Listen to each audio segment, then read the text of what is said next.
Okay, hello everyone, and welcome to New York City Jewelry Week 2021, Day 6. If you don't know me by now, you haven't been paying attention, but my name is Alex Darby, and I am the Director of Digital here at New York City Jewelry Week. Very excited to be your host for the 6th day in a row. I hope you're still paying attention because we have got an action-packed afternoon of artistic programming for you, both today and then more stuff coming at you virtually tomorrow. I hope you slept in this morning and recuperated ahead of the weekend, or maybe you headed out super early to see all the in-person exhibitions that you haven't seen yet. Still happening are a ton of great shows, so don't miss those.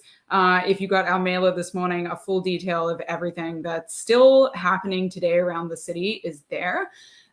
We've also got some exciting in-person events happening around today. The Chile Designs Trunk Show at Atelier Demotion. This afternoon, if you're in Brooklyn, come join us for Sun and Celine at Debuta. And then, of course, Anonymous Brooklyn at Brooklyn Metalworks.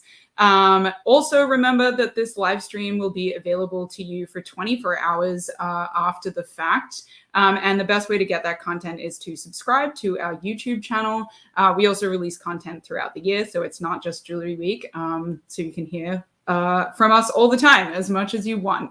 Of course, as well, don't forget to check out our virtual exhibitions. There's an amazing lineup of those all in the durational section of our website. Virtual booths are up beyond Jewelry Week, so you can explore those at your leisure. Shop the week. Download our partnership with Gesso and experience our retail guide. And of course, if you haven't already checked out the First Dibs, here we are, Marketplace. That's another great place to be. We're everywhere. You can't escape Jewelry Week. It's all over town. It's all over your screens. We've got something for everyone. So today we have 3 programs coming up, and let's just talk a little bit about what's happening on the live stream. Okay, I'm going to do this.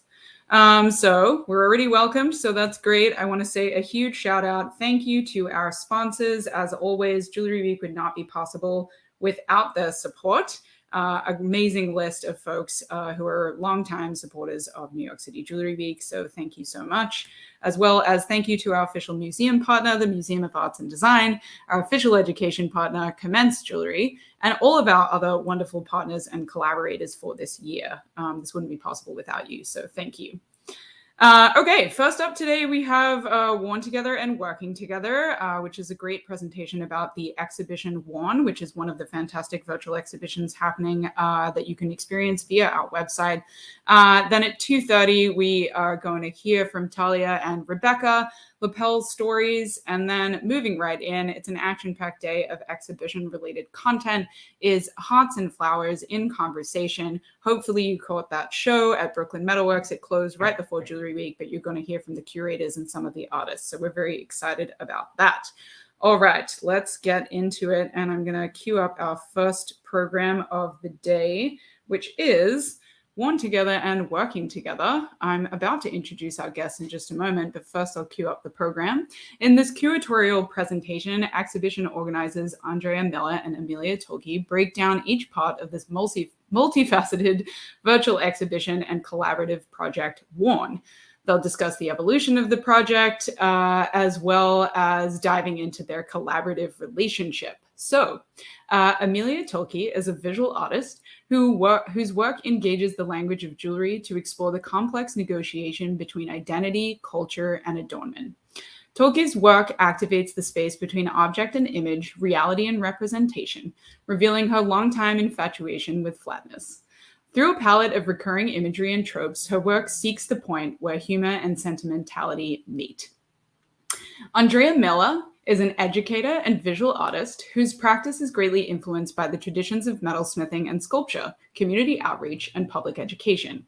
Born and raised in the Midwest, Miller completed her MFA from the University of Wisconsin-Madison and earned a BS in art education, as well as a BFA in metals from Ball State University. She maintains an active studio practice and exhibition record outside of the classroom, and in 2017, she was awarded the Lilly Endowment's Teacher Creativity Fellowship. It is my great pleasure to welcome Andrea and Amelia to the stage.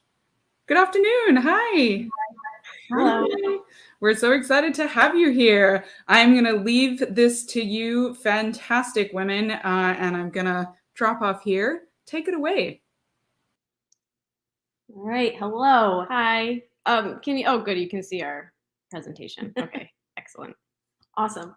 So we want to fill you in a little bit about WARN. It is a collection or a showcase of collaborative projects. And for Jewelry Week 2021, the work is being presented virtually via our website.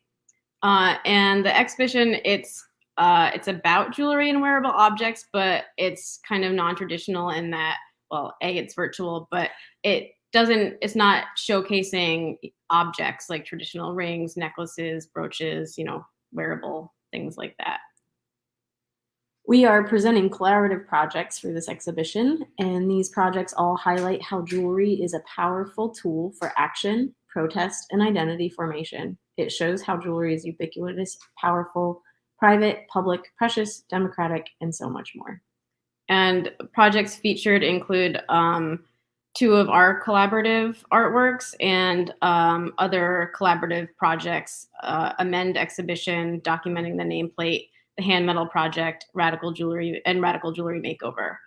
And over a number of years that this project has evolved. And so we'll give a little bit of the backstory of where it started, and our, like Alex had said in the introduction, but our collaborative relationship. And we'll talk about each project in the exhibition as well. Oh, I forgot to, I'm sorry, I'm not used to this slideshow. So there's some more information. This is our homepage. There's more information about each of the projects on the website. So we will give you an overview, but if you're interested in learning more, please go to our website. There's the link on the Jewelry Week webpage, but it's warnexhibition.com.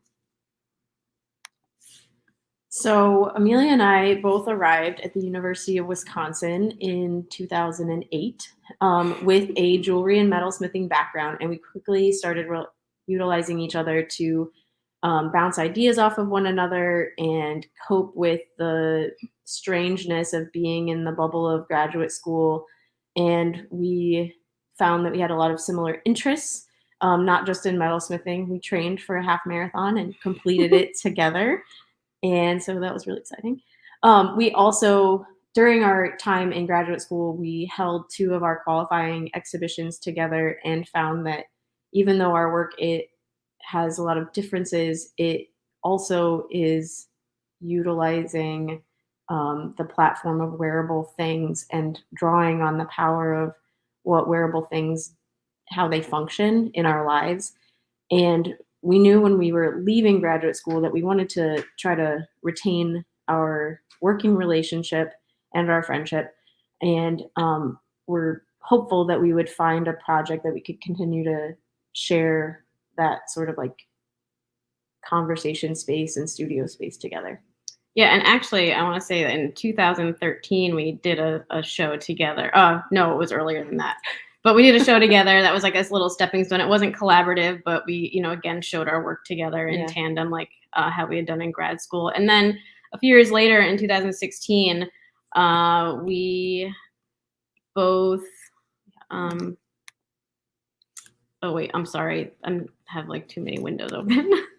In 2016, we both went to the Women's Rights National Historical Park in Seneca Falls, New York. And it's we both really, it's a small museum, but it's, packs a punch with its display. And for us, most importantly, their collection of objects and ephemera. So these objects really stood out to us. They're, these wearable things that the suffragists would and their supporters would wear to, show their not just like desire to gain the vote, but also, the suffragists would also create medals to acknowledge things like hunger strikes and spending time in jail. So we were just really inspired about these objects. And for us, it just reinforced everything we believed about jewelry, that jewelry has the power to speak for us and express ideas. And it's not just, ornaments that we wear to supplement our outfits. We were also inspired by the site itself because it is it has a small museum of objects and didactic information, but it's a historical site, and so it just made us start to think about like what could we do about these objects, about the site. We were just inspired by our diverse practices and how we could kind of engage just a more a non-traditional kind of exhibition that would speak to our ways of working. Yeah, and have those historical objects sitting right there next to it to compare like the current conversation to the past conversation. So we started to develop what the project would be, and with the year 2020 still in the future, we use that as sort of to develop our timeline for when we wanted to try to mount the show. Because 2020 was the 100-year anniversary of the ratification of the 19th Amendment, we felt like that was a really ideal goal year to make that happen. We also knew that collaboration was top of the list for us, both the collaboration between each other, but also the institution that would help host the exhibition. At the time, we were dreaming that it would be at the Women's National Historical Park, and we wanted part of our approach when we did speak to them was how can we enhance what you already have going on, speaking about different programming that existed and programming that would be coming up for that 100-year anniversary. And it was good to really solidify that we wanted the collaboration to just be through and through. And what we didn't know at the time is that collaboration was going to be where we have ended up, which we'll get more into as we go through the slides. So we were not able to mount the show at the park, but we were able to secure an exhibition at Hobart and William Smith Colleges, which is it's really close to Seneca Falls, so it felt like it kind of related to the project and the site. But as we all know, we were supposed to actually have it the fall of 2020, which would have been a really nice, pretty soon after the actual the centennial. And with it being an educational institution and us both having worked in education or still teaching and working with educational institutions, we knew that they would be a great resource to really enhance the collaborative nature of what we were planning to do there. Yeah, how we could work with students and professors and just like really utilize the whole site, not just as like, a gallery wall. Let us hang our stuff up. Yeah. And you look at it and smile. But obviously 2020 was, it had other things in store. And a lot of things changed. So the timeline for the show, it was pushed into early 2021, but it also, a lot of things, the nature of the show itself changed.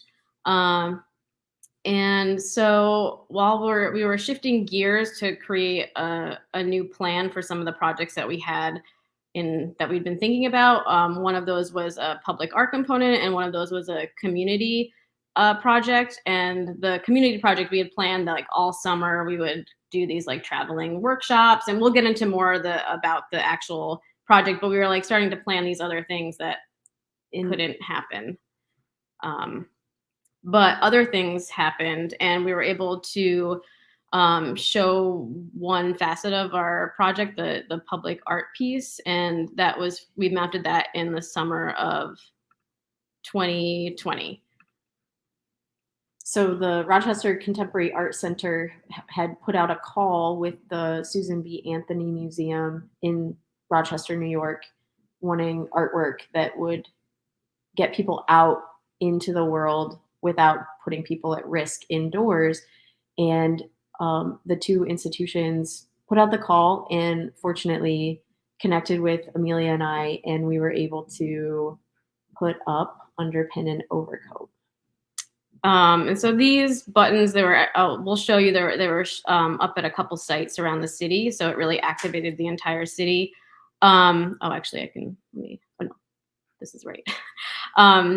So the buttons, they reference political images, slogans, and graphics, but they don't actually advocate like specific beliefs. The project is really about expressing political ideas and about the ability to, use our bodies as platforms and have freedom of speech. And so it talks about political statement without kind of advocating for specific things. And we like the idea of these objects being worn by the buildings and thinking about kind of the space that the kind of human scale of things that like we're in the world is kind of wearing these things. There's kind of this like reciprocal relationship between the objects. Yeah, where normally on the side of a building, you might see a sign or a billboard, and then comparing that to the things we curate on our lapels, on our jackets, on our book bags, and we become the billboard for our buttons. Okay, let me go to the next slide. This is and so, having this opportunity to create this piece is like incredibly exciting, but then of course we have to make the things. So in a few weeks. Yeah, in a few weeks. And but Andrea, who's a public school teacher, a shop teacher, she has this amazing studio at school that we were able to use, and we really just took over the place. And it's hard to see, the scale of these objects definitely changes when you see it in the context of this room versus the building. Yeah, next to us and not the window. Yeah. And, during this time, as we were, starting to get ready to create these objects, there was a lot going on in the world. So, obviously there was COVID happening, but there were protests happening all over the country in response to the murder of George Floyd. And so in a lot of ways, this project seemed so timely, like talking about protest and politics, and also creating an opportunity to view artwork that was not in a indoor gallery setting because people couldn't really do that. And then especially in Rochester at this time, there were a lot of specific projects or protests related to the George Floyd incident that kind of like prompted some other protests in the local. All of the injustices and inequalities that came to the surface, especially in Rochester. Yeah, there were some other specific events. Anyway, you can look those things up. And so we just knew that like this project was it was really such an opportunity, like not just for us to create these things and put our artwork up, but like, suddenly it was really this opportunity to give voice to the surrounding community. Yeah, so as two outsiders coming in, we didn't want to be the only people sort of saying like, this is what this is about. So we invited 5 local Rochester artists to and the Seneca Art and Culture Center at Ganondagan. Sorry, I should change the slide. Yeah, go. Here we go. So we invited these other artists to contribute designs, and we went through and hand painted the designs onto the buttons the sculptures that we were making. And then the collaborative aspect of it really started to develop in a way that we couldn't have planned on. And we were able to showcase these images and the text and the response from these artists that we felt like really represented more than just the two of us and our ideas. Yeah, so we had a combination of our own design. So this slide shows 5 of the designs that we came up with, and really like for us playing with the graphic imagery that you might see on buttons. Then each of the contributing artists, we worked with them to kind of, develop, it was really like a nice reciprocal relationship of working back and forth with their designs and making sure that we adequately were able to represent their idea. Since again, we did hand paint all of these things. This button that is on the screen right now is probably one of my favorites, not just because it was a collaboration with us and the artist Erica J, but she was also taking her opportunity as a photographer to highlight members of the local community that are real change makers. And the person in the image that you see here, how do you say Do you remember what her name is? Letitia Doucette. Yeah, Letitia Doucette. And she is an advocate for people with different physical needs and helping them find jobs within the community that are really highlighting their strengths and their intelligences. Yeah, definitely a really special button. Another artist that we worked with is Steven. This is a moniker. He is mostly known as, I guess, as he does a lot of street murals and things like that. But we liked his message also. I mean, we liked all the messages, but it was really nice to have a diversity of statements. Topics, And on our website, you can read about the bios of each of the artists. So we can kind of just go through these. This is from the Seneca Art and Culture Center. So this also was a collaboration, there between a number of the artists that worked there. So just kind of like seeing how this collaborative aspect just kind of like kept growing. And Andrea was saying before that, couldn't have planned on this, it all sort of like unfolded in this really serendipitous way. And it just felt so right, like the way this all happened. Abios Springs, he is a printmaker and does a lot of drawing, works on paper, and he chose to highlight one of the 10 points that was written by the Black Panther Party in the late 1960s. We really liked that this one included the word community, and we wanted to put that out there. This was a really exciting button because Amanda Chestnut actually based it on a historical button. So like just the relationship between past and history. And as she writes in her statement, like that, not a lot has changed from this button was an anti-lynching campaign button in 1910. And we, thinking about how 100+ years ago seems like a long time, but in a lot of ways we're still at the same place. And I just really like the way she brought history and contemporary politics together.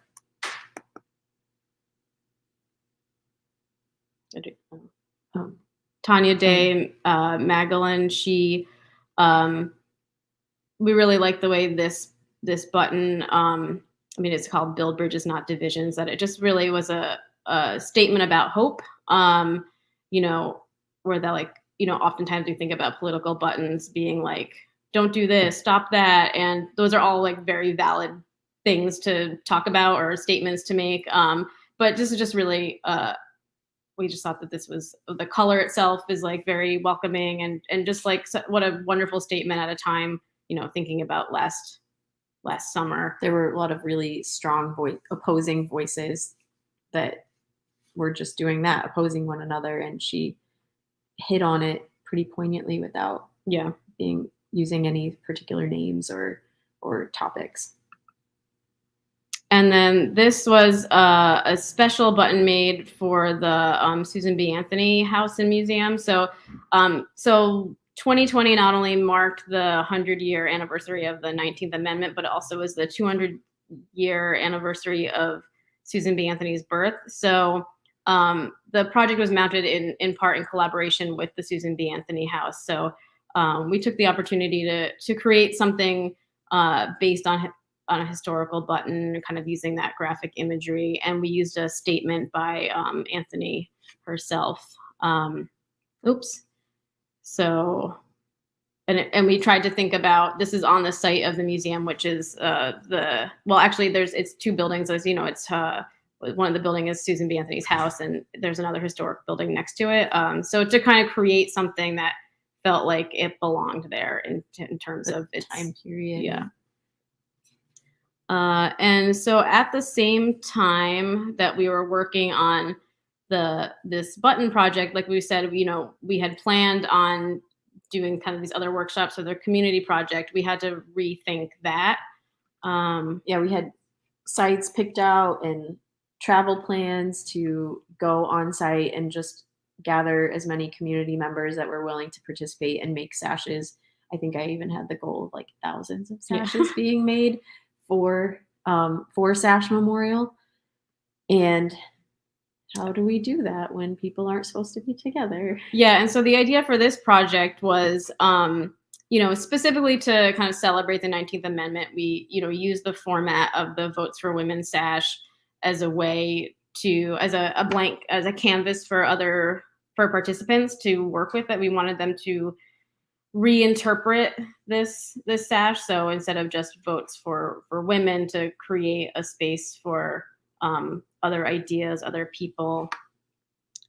And it also just I think the timing and celebrating the 19th Amendment, but also just putting voting rights front and center, especially because last summer was pretty contentious election year, and between access, like mail-in ballots. I mean, we're still kind of like dealing with the repercussions of that election, but really just reinforcing not just like this one amendment, but just reinforcing our right as citizens to vote, and showcasing the power of the individual. So let me switch this. We were able to do one workshop. This is outside the Rochester Contemporary Art Center. And so the project asked people to write in a contemporary role model or showcase a positive idea. We also, or this project, so it allows people to be recognized as individuals and show how we are a country made of many voices, many inspirations, many contributors, and that each vote counts, which is pretty symbolic of behind the idea of voting. We also saw it as an opportunity to sort of collect the stories and mission of the individuals who made and altered the sashes for Sash Memorial. And the idea was that we're going to collect all these sashes, and they would be a part of the exhibition at Hobart and William Smith College. So we'll show you an image of that. And we, let me show you that picture. So these are some images that were submitted by participants. So a lot of people were, use social media as a way to show their pieces. And we thought that, one thing, it was upsetting that we couldn't, do the project exactly how we wanted to, but in a lot of ways, we were able to reach a broader audience. So we contacted some institutions and community centers, and then things kind of like, word of mouth. Also, people would contact us. And on our website, we had a space where you could request a Sash Kit. And so that was the image that you saw just a little bit ago. So if you requested a Sash Kit, you would get a blank sash, you'd get some instructions. The instructions weren't, you could basically kind of use this as a canvas for whatever you wanted. And then you would send the sash back to us. And then we collected all the sashes, and this is the display at Hobart and William Smith College. And so, in terms of this exhibition at Hobart and William Smith College, as we're collecting sashes throughout the fall, we're really starting to think about this exhibition and really rethinking, I think, our initial idea. We had really thought that we would make, the whole exhibition would be maybe collaborative pieces. But because of, the way that Underpin and Overcoat unfolded, and really working on this community collaborative national project, we really wanted to make collaboration a much larger focus, really like the integral, like the part of, like the essential part of the show, beyond just our own work together. And sort of at the same time, there had been a few other collaborative projects in the field of metals and jewelry that had been very exciting to us. And the conversation happened where we decided that we would not just showcase artworks that the two of us made to fill out the exhibition, but we needed to bring these other collaborative projects in and highlight the jewelry behind the projects and the power of those wearable items, but also the power of what happens when people come together to have dialogue, to develop ideas, and to make things happen. One of those the first project that we decided to highlight was the Amend exhibition, and so we were very grateful when they were open and willing to be part of it. Yeah, and so this was an exhibition created by artists Carrie Ann Quick and Jess Tolbert, who they refer to themselves as secret identity projects. They've mounted a number of exhibitions over the years, but this exhibition, it was a virtual exhibition. They invited 100 female identifying artists to create a piece of jewelry, or I guess just a piece in response to the I Voted sticker. And they sold artworks through the show, and they donated the proceeds to I think Black Voters Matter and maybe that was it. But use the platform to raise money for important organizations. And we were drawn to the project because the way it was, it related to the work that we were doing. But also we were kind of interested in the way it was a virtual exhibition. And we were thinking about like our exhibition wasn't, we weren't interested in showing specific objects. So in a lot of ways, we were able to kind of draw on the virtual aspect of the show. And so at Hobart and William Smith colleges, we thought about, how could we show this project in its entirety instead of just like, a list of images or showing like a picture of each image individual or each object individually. And we really wanted to, in thinking about like Sash Memorial, where it's like we are, one country made of many, like how we could see this exhibition all together, all the artwork together. So we created this video that flips back and forth between images and the artist names. And so you kind of see everything together, and you can take it all in a way that you maybe wouldn't in a traditional exhibition. And then also, another project that was, happened around the same time was the hand medal project. Do you want to talk about this? The hand medal project was organized and developed by Iris Eichenberg and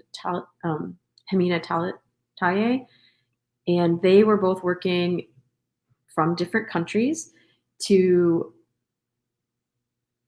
do a call for artists, jewelers, makers to cut out and finish hand medals. So they were small hand-shaped medals that then were given to healthcare workers who had been on the front lines during the COVID pandemic and still are on the front line of the COVID pandemic. Yeah, they really, at the beginning of the pandemic, I think a lot of us felt really helpless, like we knew, because like, it was the thing to do was to not go out. And so, but then at the same time, you're like, well, I feel like I need to do something. And so they were trying to figure out like, well, what could they as artists contribute? And so they, did an international call for jewelers to create these medals. And then they had a whole network of people put together that were like, there was people that would make the makers, and then collectors. And then last November, these medals were bestowed upon healthcare workers. So we love the way this project was collaborative between Jimena and Iris, but also the way it was collaborative between jewelers across the country and across the world. Yeah, and then the way it, talked about jewelry as a commemoration, honoring, celebrating, and so we were, immediately we were like, well, we have to talk to them. Yeah. So when we approached them about the project, they really felt like the hand medal project was precious to that time and that space and needed to live in its own space. And so they decided that they would still continue collaborating together, but also with Amelia and I for Warren exhibition. And they developed the Postcard spinoff project, where there are, at Hobart William Smith, we had postcards sitting out. The viewers were invited to take a postcard and handwrite a letter to someone who had been a caregiver to them, and then give that postcard and their personal handwriting to the person that was the caregiver. And we have, for the virtual Warren exhibition that we're doing for Jewelry Week, we have a form on our website that if anyone viewing the exhibition would like to continue with this postcard project, you can submit a form to request a postcard. We will mail it to you, and then you can place your handwriting on it, place your personal message, and get that sent to the person who has been your caregiver. Yeah, and I think what's really nice about this project and how it parallels with the hand metal project is how the way it puts hands front and center. So, the hand is an icon in the metal, but during the pandemic, hands were kind of like they were weaponized. Things we had to wash them, and they had this power to transmit disease, but then at the same time, they also were able to heal, and so the hand became just such a potent symbol. And for this project, what's nice is that it still, it creates that connection between the writer and the receiver, but also and for this, it allows other people to be involved. You don't need any special equipment. And so everybody can kind of create that personal connection. And, handwriting, it's so personal. So, getting a handwritten note versus an email, I mean, there's such a difference. You feel such a connection between the writer. So it's just really nice the way this project, takes the ideas of one project and kind of builds on them and translates them. Amelia so the next project that we invited to be part of this is documenting the nameplate. And Amelia had actually brought their project to my attention. I think, was it after Jewelry Week? Yeah, they had given a talk that in 2018 they were a part of Jewelry Week. So she shared with me their project, and we both were able to dive in and kind of figure out, or we both understood actually why this project is related to what we do, or what we're doing with Warren Exhibition. Yeah, the creators of this project, Marcel Rosales and Isabel Flower and Kyle Richardson, they they're creating a book about this, but the idea is that they're, through workshops across the country, they collect images of people's nameplate jewelry, and they have a book coming out, but through these events and collecting these images of these objects, they're interested in how nameplate jewelry, it celebrates the individual, but also there's this kind of community built up around the object. And just they're interested in talking about the history of these objects and just foregrounding personal experience. And what I also feel like is really exciting about this project is the way that it does talk about the individual and collective culture. And I think that is a theme that comes up through a number of these projects. And anybody across the country can submit an image of their nameplate jewelry. So not just through these events that they hold, but on their website, which we have here, you can. And on our website also, there's a direct link to their form portal to submit an image, and you can go there and submit your image. And then the last project we're going to talk about is not a part. Oh, I want to just talk about how at Warren at Hobart and William Smith colleges, the image was such a powerful part of this project. And so we created a slideshow similar to this and to really highlight the image, and we were interested in the way that also kind of parallels to like social media and the way we scroll and look at images, and how images of the self to how that's transmitted to other people. So like just sort of playing with that space a little bit. Okay, and so then finally, we want to talk about Radical Jewelry Makeover, which was the last sort of piece of the puzzle, I think, for us. Like we weren't able to show this project at Hobart and William Smith colleges, but when we had the opportunity to showcase the project during Jewelry Week, we knew immediately we wanted to bring them on board? Yeah, so far we've hit with documenting the nameplate. We hit on personal identification and kind of a group stylistically Culture, identity, yeah. And then with the hand metal project, this idea of recognition, commemoration, and honor, and also related to identity. And then with the Amend project, that's very historical. It's speaking specifically about politics, and voting rights, as in addition to the two projects that we both worked on. And something that we felt like was missing, but is still very topical and timely, is issues of related to environmental issues, climate change, and the way that we source materials, especially as makers in the field of jewelry. There's a lot of negative effects by the processes that we use, whether it's the chemicals that we use to make to clean our materials, the mining processes that are used to remove and extract gems and metals from the ground, and then through the refining process. So Radical Jewelry Makeover hits on that through a community project and a collaboration project. Radical Jewelry Makeover was founded and is directed by Susie Ganch with the support of Kathleen Kennedy. Susie started the project in 2007 with ethical metalsmiths. Yeah, yep. And then they have had several different installments around the country and then also around the world. And in these installments, they invite the public, they engage the public to mine their jewelry boxes. And so they ask people to go through their jewelry boxes and find any unwanted or broken jewelry that they want to get rid of. And then they've created a food chain, is how they refer to it, of materials that can be used by jewelers and artists to remake the jewelry into new jewelry. So a lot of materials that are used in costume jewelry are brittle or unidentifiable and just meant not to last. And so these materials can't really be reprocessed into fresh materials in stock that a lot of jewelers are used to using.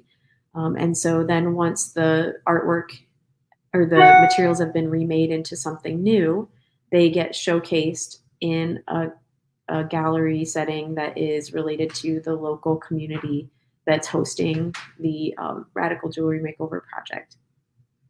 There's a lot of education components that go into this, and the collaboration really comes in through each aspect of the project. Do you want to talk a little bit more about? Yeah, and I think also, what Andrea was talking about, kind of some of the problems within the environmental impact of the jewelry industry. It's not just like it's all the stuff that goes into making, and then it's like, well, this thing is broken, I'm just going to throw it away. So now things are all just going back they're just going into the trash. So there's not like, it just sort of ends there. And I think what's really interesting about a lot of jewelry, and I think what a lot of jewelers are drawn to, is the way a lot of precious materials are endlessly recyclable. Like, gold you can melt down and remake, indefinitely. So this project it engages that idea of jewelry, and there's such a long history of jewelry being, fixed over the years or kind of turned into other things. So this project, it talks about recycling, environmental issues, but it does also speak to the history of jewelry in other ways. And like Andrea was saying, it talks about that, but it's also about educating the public and other makers, even, because a lot of jewelers, we go to school and learn how to do things, but we don't really think about where our materials come from. So the project it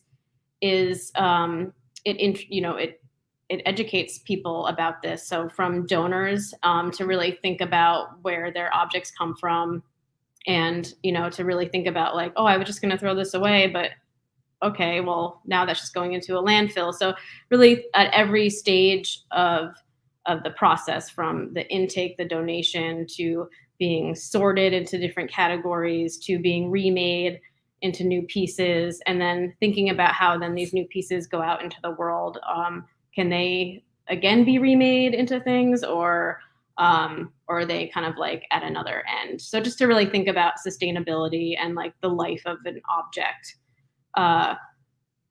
So it's an exciting project, and it's interesting the way it happens, in installments, and it's collaboration in terms of its creation, but collaboration on every level in terms of community and making, and then the end result. And so that's the rest of those are all the pieces of the worn puzzle for now. This is a little image of us creating our buttons last summer in our collaborative uniforms. But what I think we're just really excited about this project is the way it talks. I know we talked about this in the beginning of the presentation, but the way it talks about jewelry and all these different facets without actually, being an object. And I think it's a really nice way to engage people that aren't makers, aren't jewelers, and to really think about the things that they wear and what those things can do, and to not kind of get muddied up on like, looking at an object and sometimes be like, oh, it's like covetable, like seeing an object. And then you can kind of get like overwhelmed by the object itself. And I think what's exciting about this project is the way that it allows you to take a step back, to think about the category of objects. So for the rest of the time, if there are any questions that anyone might have for us about our project, or the future of the project, or the individual projects that are encompassed in WARN, we would be happy to try to answer those questions for you. Yeah. Thank you all. Yeah, thank you for your time. Listening, and yeah, thanks.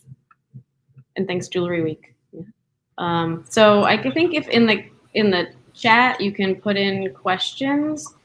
So if you have those, you could put them in. Yeah, I posted in the chat to ask out for questions. There's a little delay between us here and the YouTube audience, so we'll give them a minute to come up with some stuff. But I would love to kick it off with a question of, where, obviously this is kind of an immense body of work in terms of like these different projects, your collaborations, your individual practices. Where do you see this project going, or potentially where do you see this collaboration more broadly going? It would be really great to find a partnering college or university where we can in person tap into the students and just the resources that a campus has.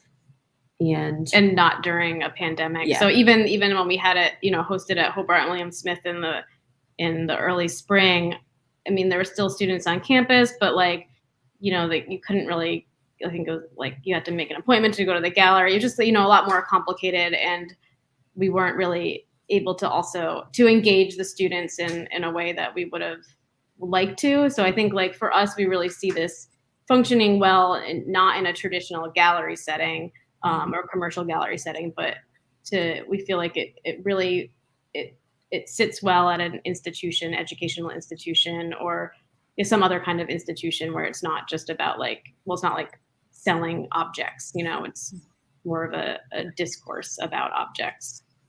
And I think for our relationship, we see, this project seems like it could go on for a long time. There's no reason we couldn't start to, incorporate other projects that fit the mold, that fit within the idea of the project. And we don't ultimately know where it could eventually go, but we know it's not over yet. It's like whatever that future is, there is one. Yeah, I feel like these types of collaborative projects really have a different kind of energy and life, compared to when you might be working in an independent way or towards something that is more defined in terms of like an exhibition that has some dates and, it's like quite specific. I'm really interested by what you said also about this process of engaging non-jewelers or people who maybe don't consider themselves craftspeople in the medium of jewelry. And there's been a lot of conversation about that throughout the week, not only engaging non-jewelers, but also talking a lot about like the interdisciplinary nature of the practices that we all inhabit, even if we call ourselves jeweler. You know, I know that you each have quite an interdisciplinary practice in general, and also through this project. Can you speak to that a little bit more? I just think it's fascinating to look at the ways that jewelry intersects with other things, both directly and in our kind of like sphere of influence.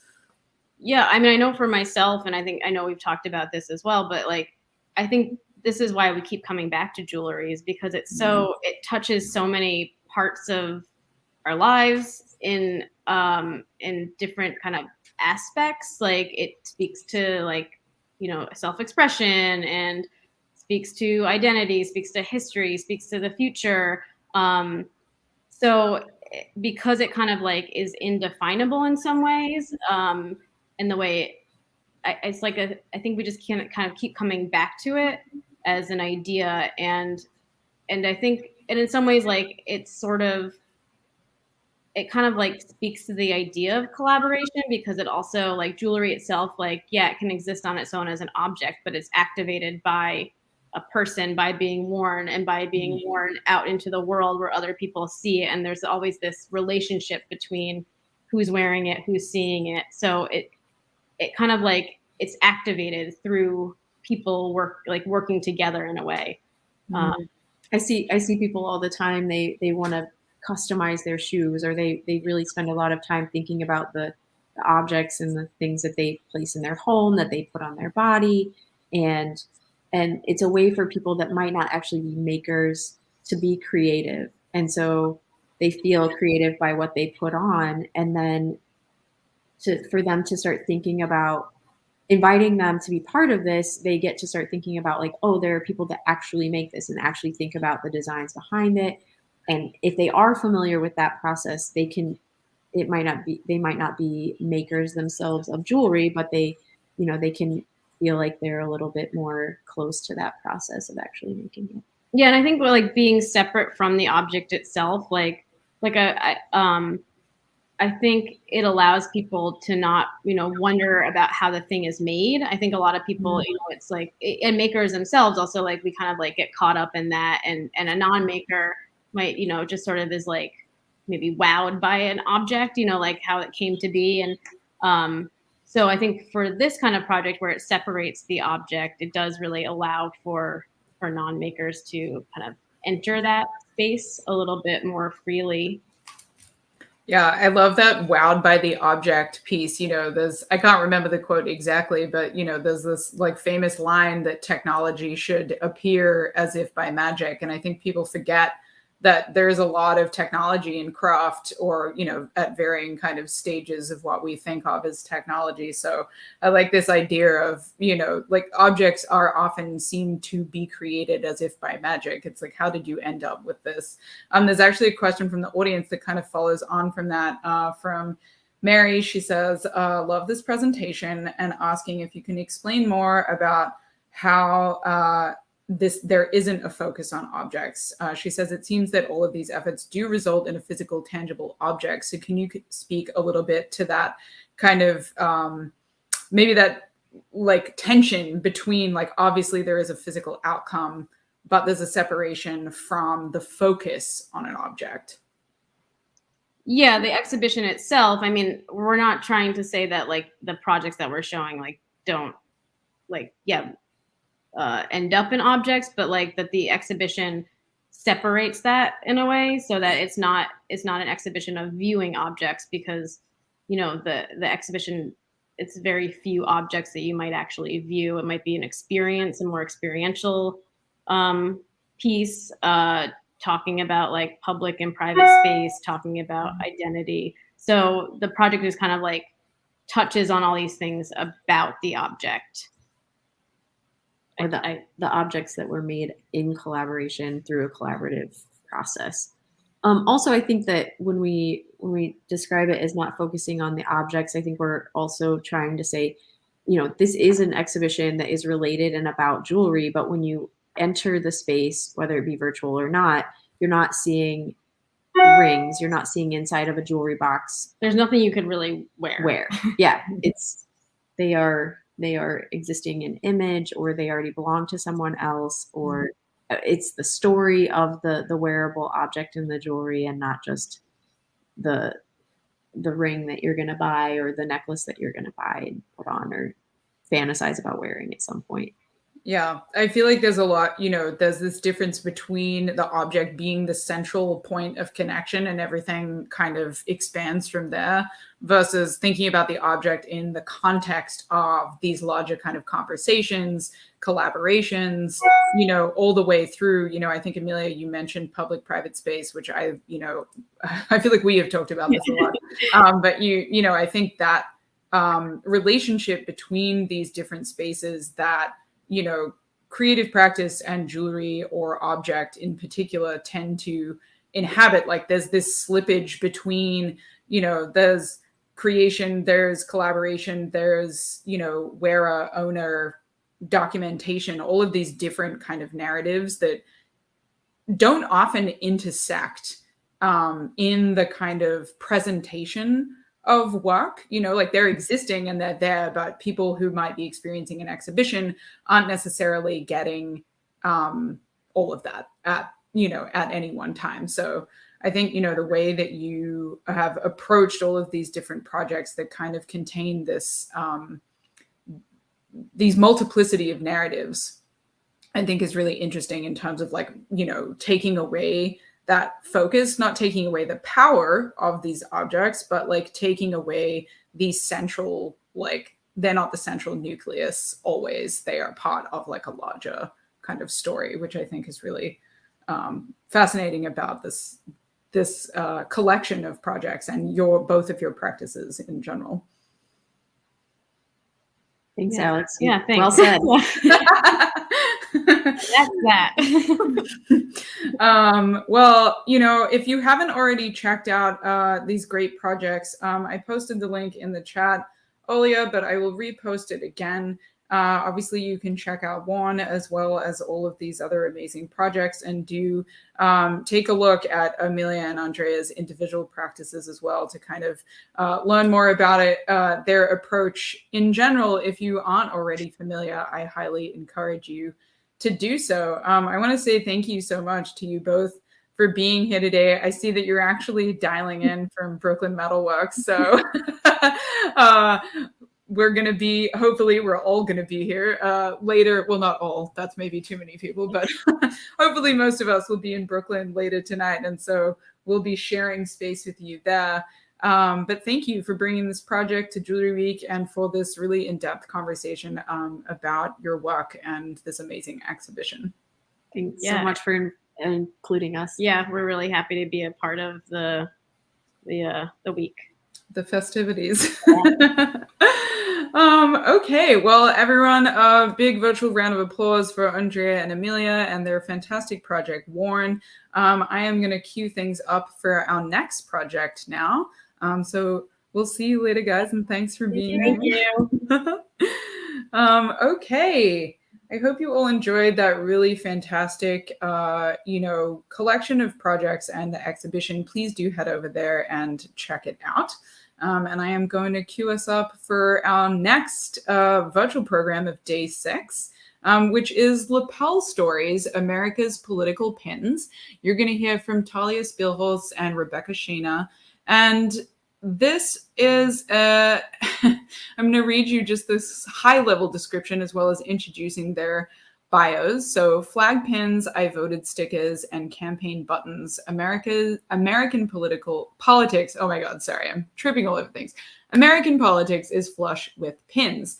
In this talk, jewelry makers and researchers Talia and Rebecca will discuss the symbolism, utility, and history of political pins and their role in constructing an American political identity.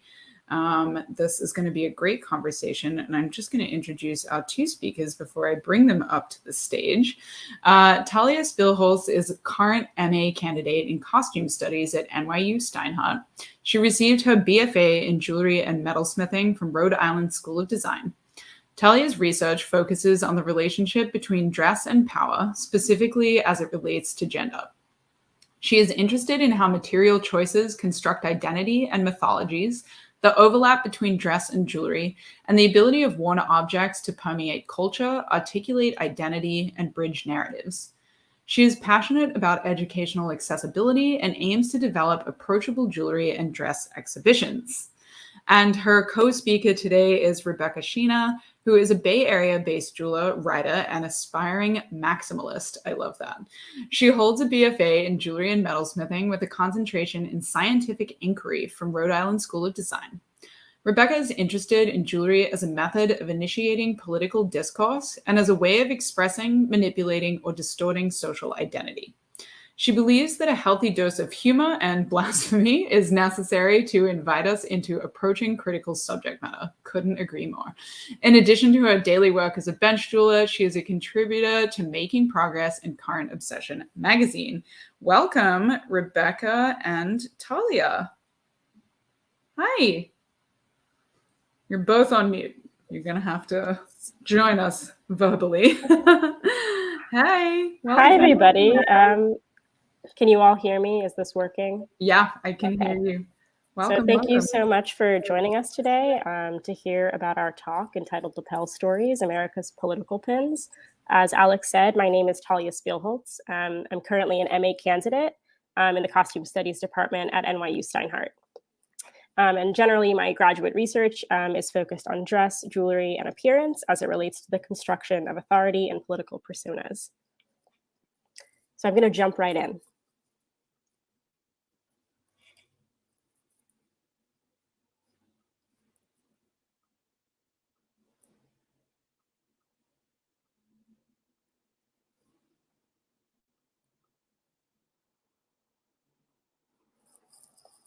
All right.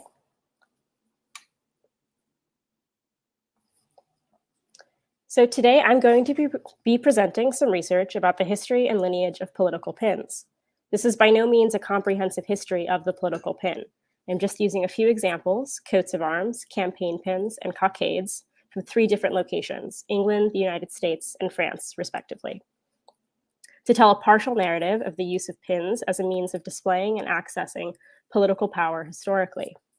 My hope is that this brief and broad narrative will help to contextualize modern American political pins within a larger narrative of how political power has been amassed and held onto historically in various Western nations.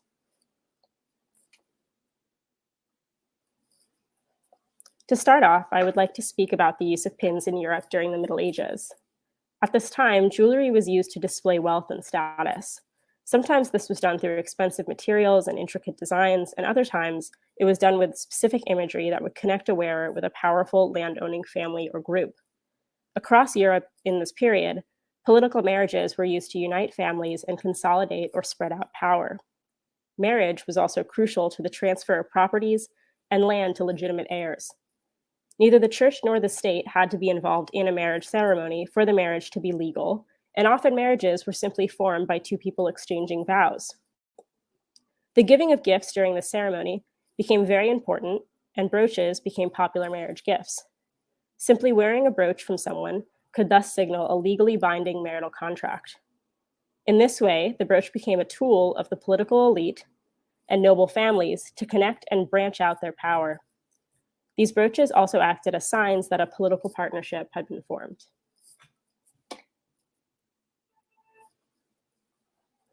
Coats of arms and heraldic badges were worn all over Europe, particularly in England, to show affiliation, allegiance, and support to particular families and landowners throughout the Middle Ages and the Renaissance. During the English wars of the 1300s, heraldic badges became increasingly popular as a way for people to show allegiance to particular lords and landowners. The badge on the left, made of a copper alloy and decorated with a blue enamel and gold checkerboard, may have been affixed to a horse's harness or to a supporter's belt or an article of his clothing. Both badges would have been recognizable as emblems of powerful families or factions at the time by those in England.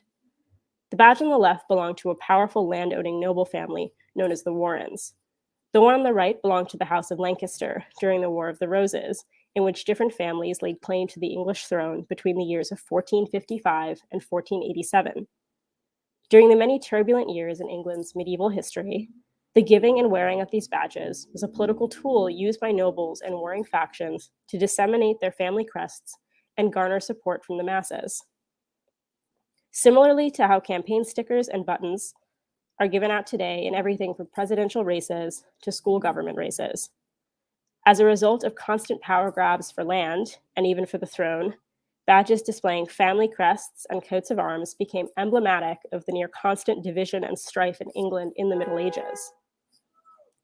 In her book, Brooches and Badges, the V&A curator Rachel Church writes, the practice of giving badges became so associated with political and social instability that parliamentary efforts were made to suppress it, end quote.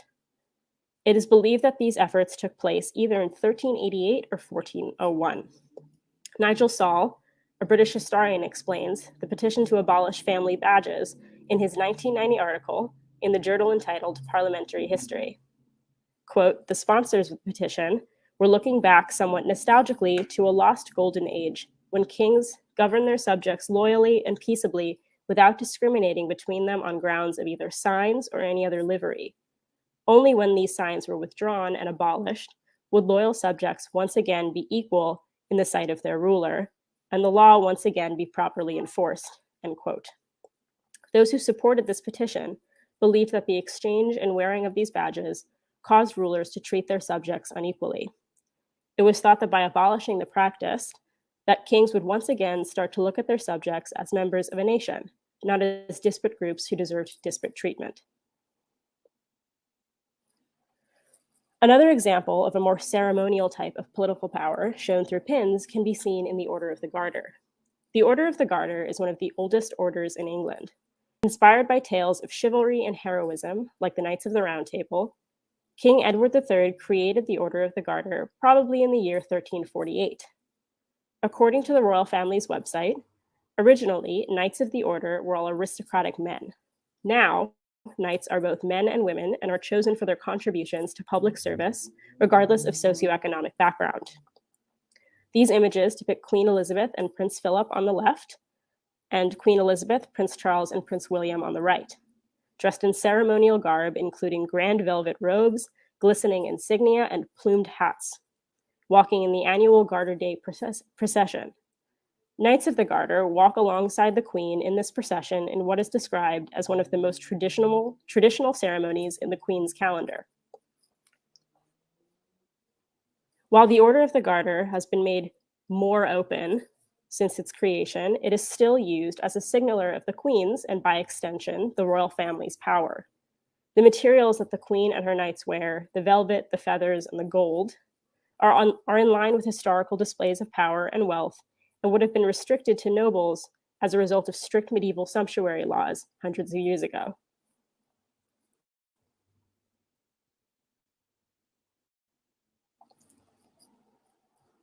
When a Knight of the Order dies, their insignia, the large pins seen on the previous slide, is returned to the ruler. In this case, Queen Elizabeth, and their stall plates, which you can see here, are hung in St. George's Chapel. St. George is the patron saint of soldiers and also considered the patron saint of England. These stall plates, which are essentially commemorative plaques, are made of enameled brass and are exactly what they sound like. They are plates that are affixed to various stalls in St. George's Chapel, as you can see on the right. As knights pass away, their stall plates are added to the stall that matches their title. Each stall plate is inscribed with specific titles, and since many of these stall plates still exist, there's a pretty good record of all of the Knights of the Order, along with their titles recorded in the chapel. Some of these stall plates were even used in legal disputes in the 1600s, since they record titles and land ownership.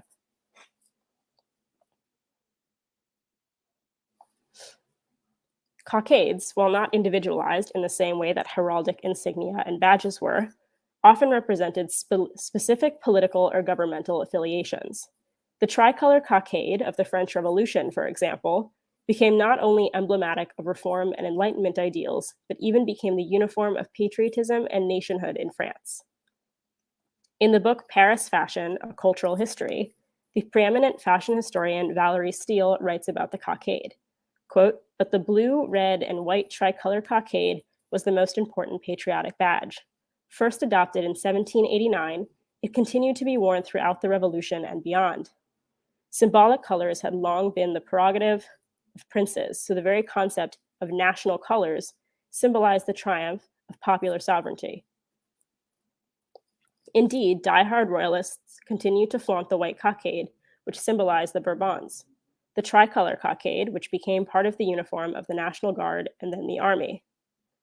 It was worn by representatives of the people who sometimes also wore a tricolor sash. It was also more generally worn, first by choice and then by law. Eventually, the tricolor cockade became compulsory for men, although there was controversy about whether women should wear it, and both children and criminals were forbidden from wearing it. Foreigners were initially required to wear the cockade and then explicitly forbidden from doing so, end quote. Dr. Steele speaks to the symbolic power of the cockade. Its connection to princes and broadly to sovereignty made it the ideal accessory for revolutionaries to co-opt in the name of democracy, patriotism, and Enlightenment ideals. This painting by Louis Leopold Boilly depicts the typical sans-culotte of the French Revolution. Literally translating to without breeches, the sans-culotte epitomized the working-class fashions of the most radical revolutionaries. Instead of the fashionable breeches of the time, the sans-culotte wore loose-fitting trousers, more appropriate for the work of laborers. Pinned to his hat, we can see the cockade of the Revolution. The cockade's format, a round fabric pin, stems from military uniforms. On the right, we can see an American military uniform from after the American Revolution. On the hat is a black cockade, most likely a loyalist cockade influenced by those of the English. Often, military cockades were the same color despite rank and were used as a way to signal and create unity amongst troops despite rigid hierarchies. While this was not true during the American Revolution, cockades were used to visually distinguish rank during the American Revolution. The cockade of the French Revolution was used to unify revolutionaries and reformers. Typically, armies are commanded by the governing body. Prior to the Enlightenment, the governing body was a royal family. The cockade's use as a military accessory intrinsically associated it with royal power and, more importantly, with war in the name of nationhood. As a result, the cockade worn by revolutionaries and the sans-culotte would have signaled the desire to build a nation supported by and defined by the working class and by radical thinking, in absolute contrast to the existing French nation. Dr. Steele also points out that the cockade became emblematic of citizenship itself. Despite the democratic ideals of the revolution, only certain types of people ended up being worthy of citizenship, and thus worthy of the tricolor cockade. The cockade, meant to unify bodies in support of a cause, becomes something exclusionary because of the creation of the idea of citizenship at this time. Eventually, only those allowed to be French citizens and partake in democracy could wear cockades. There was also no means to distribute official cockades, and many people in rural areas could not afford to purchase them. There was no control of the making of cockades, and many people made their own in an attempt to comply with the law. However, this resulted in extreme variations in cockades, which often led to physical fights and sometimes jail time or even death. Despite the cockade's history, its tricolor motif is still used in official French visuals today, and it remains emblematic of the French identity.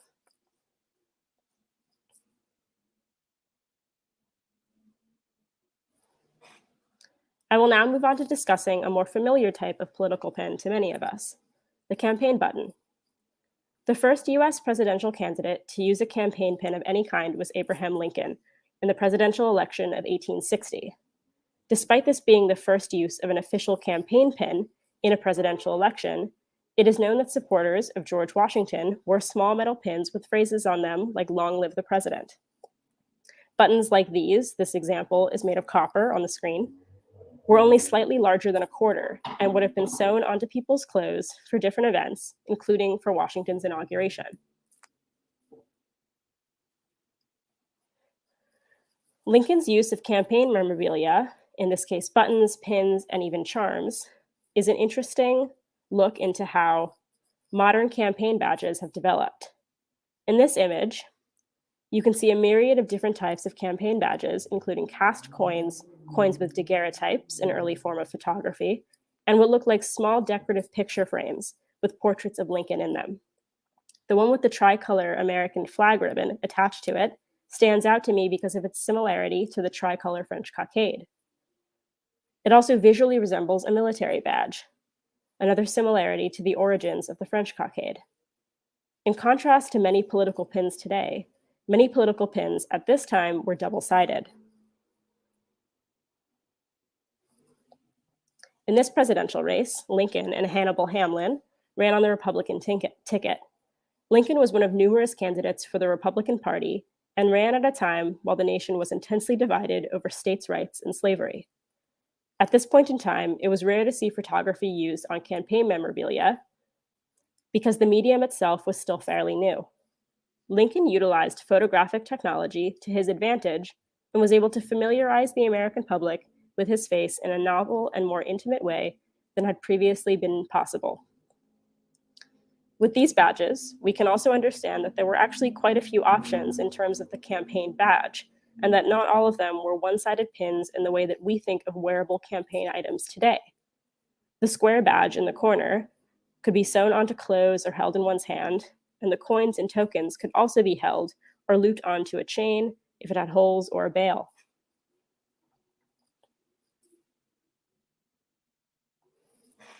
Another example of the political memorabilia from Lincoln's campaign can be seen here. This coin shows tintypes, a photographic method of the presidential and vice presidential candidates. These are yet another example of how Lincoln disseminated his image across the US. Tokens like these not only allowed the American public to acquaint themselves with Lincoln's face, but worked to set up the president's likeness to become symbolic of this period in history. In this way, these early campaign pins almost act like icons in a way that faceless tokens and cockades did not.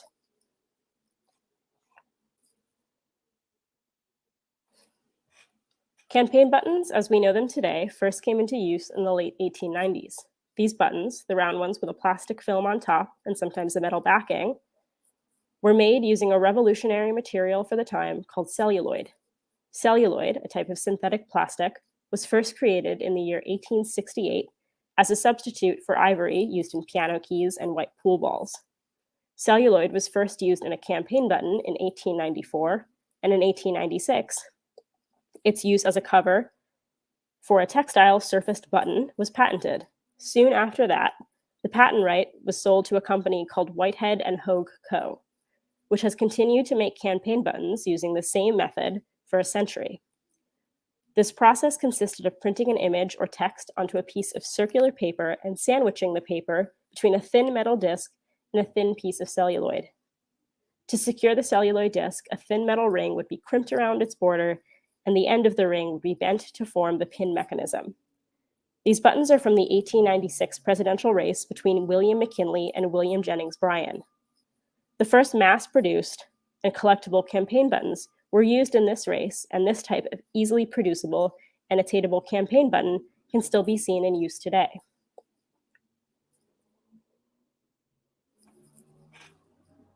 In 1920, another type of pin was developed in which a lithographed image, usually etched onto a piece of tin, where color was directly applied, was developed. While lithographed metal campaign buttons were easier to produce and could have more detailed and more colorful imagery, they were susceptible to chipping and to being scratched. As a result, the more complicated and often less colorful, yet more durable, celluloid pins continued to be produced. Another type of political pin produced in the early 20th century was just a piece of paper, often just printed with a candidate's name, like this one here, with a tab that would have been folded over a lapel or into a buttonhole.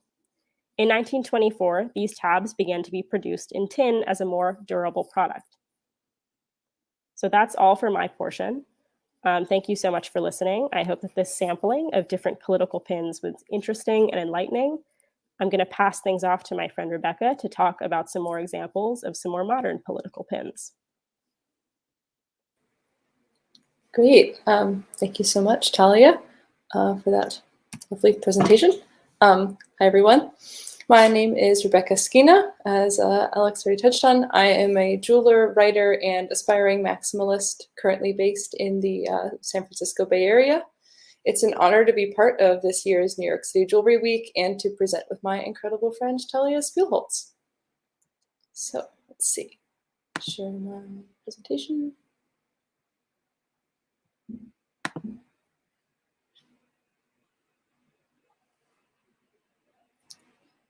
Great. All right, today I will be following Talia's presentation on the history of political pins with a discussion of the social psychology of adornment and the role that pins play in the contemporary American political sphere. I'd like to begin my dive into the power of political pins by discussing the conspiracy theory mayhem caused by my favorite political pin, the Liberty Eagle pin designed by the Washington, D.C. jewelry mogul Ann Hand LLC. The Liberty Eagle is a golden, ruby-eyed eagle pin that holds a pearl in its talons, and the Ann Hand website claims that the pin has adorned the lapels of first ladies, ambassadors, senators, congresswomen, and celebrities.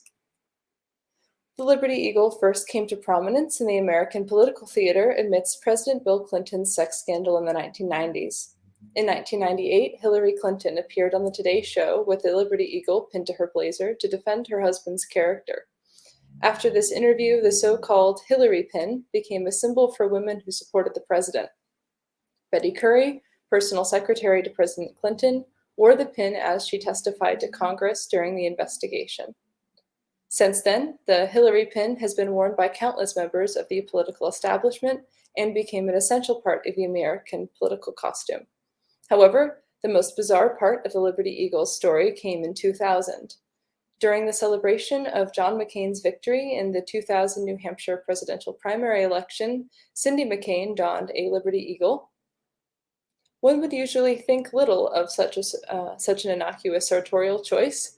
After all, Cindy McCain is well known for her patriotic lapel pins, but this time was different, or at least it was for a subset of internet-dwelling conspiracy theorists. While most mainstream Republican pundits simply questioned why McCain would don a pin known to be a solidarity symbol for Democrats, conspiracy theorists such as the Drudge Report and Inside on the News magazine went further.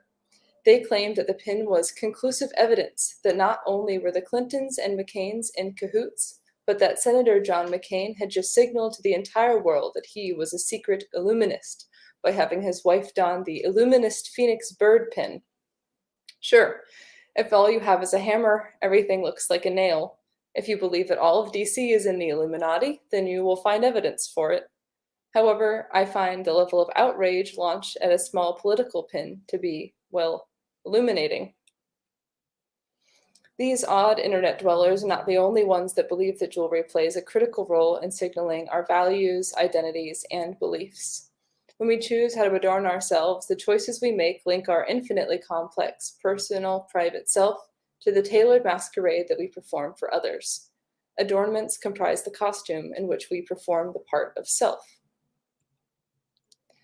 Before I dive into why pins are of particular importance, I first want to discuss why jewelry, more broadly, is politically significant, beginning with some theories first proposed by pragmatist philosopher George Herbert Mead. Adornment is often studied through the framework of symbolic interactionism, a term coined by sociologist Herbert Bloomer to describe the ideas of his teacher, philosopher George Herbert Mead. Lots of Herberts involved. In the words of sociologist Sheldon Stryker, quote, "These philosophers asserted that the state of human nature is a social state, and that society is a mirror in which people see themselves," end quote. Symbolic interactionism proposes that human symbols, such as language, create a web of meanings that, in return, affect human behavior.